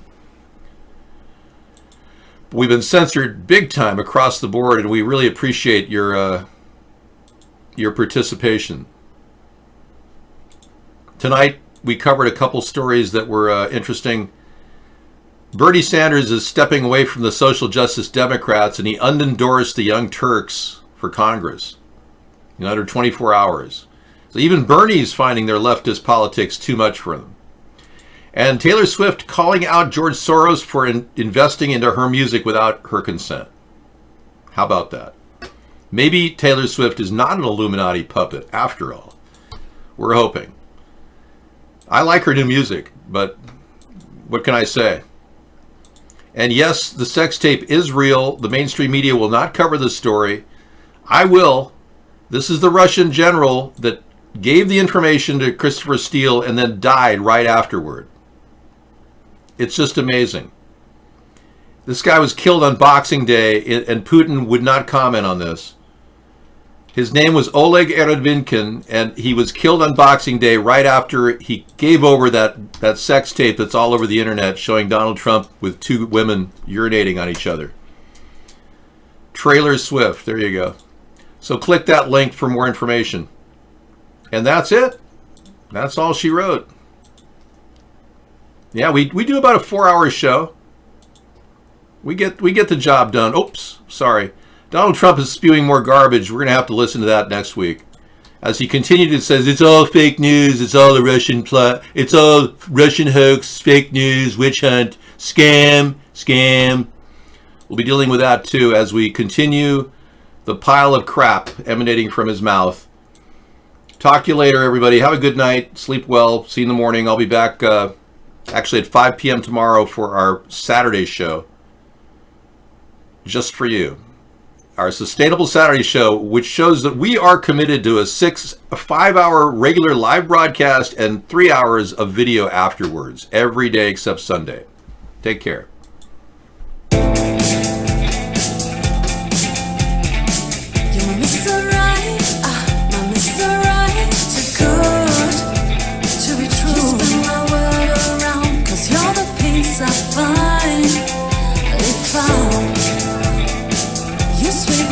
My feet, my heart stops to beat, cause you make me melt away. My Mr. Right, too good. Just turn my world around, cause you're the peace I find. If you sweep me off my feet, my heart stops to beat, cause you make me melt away.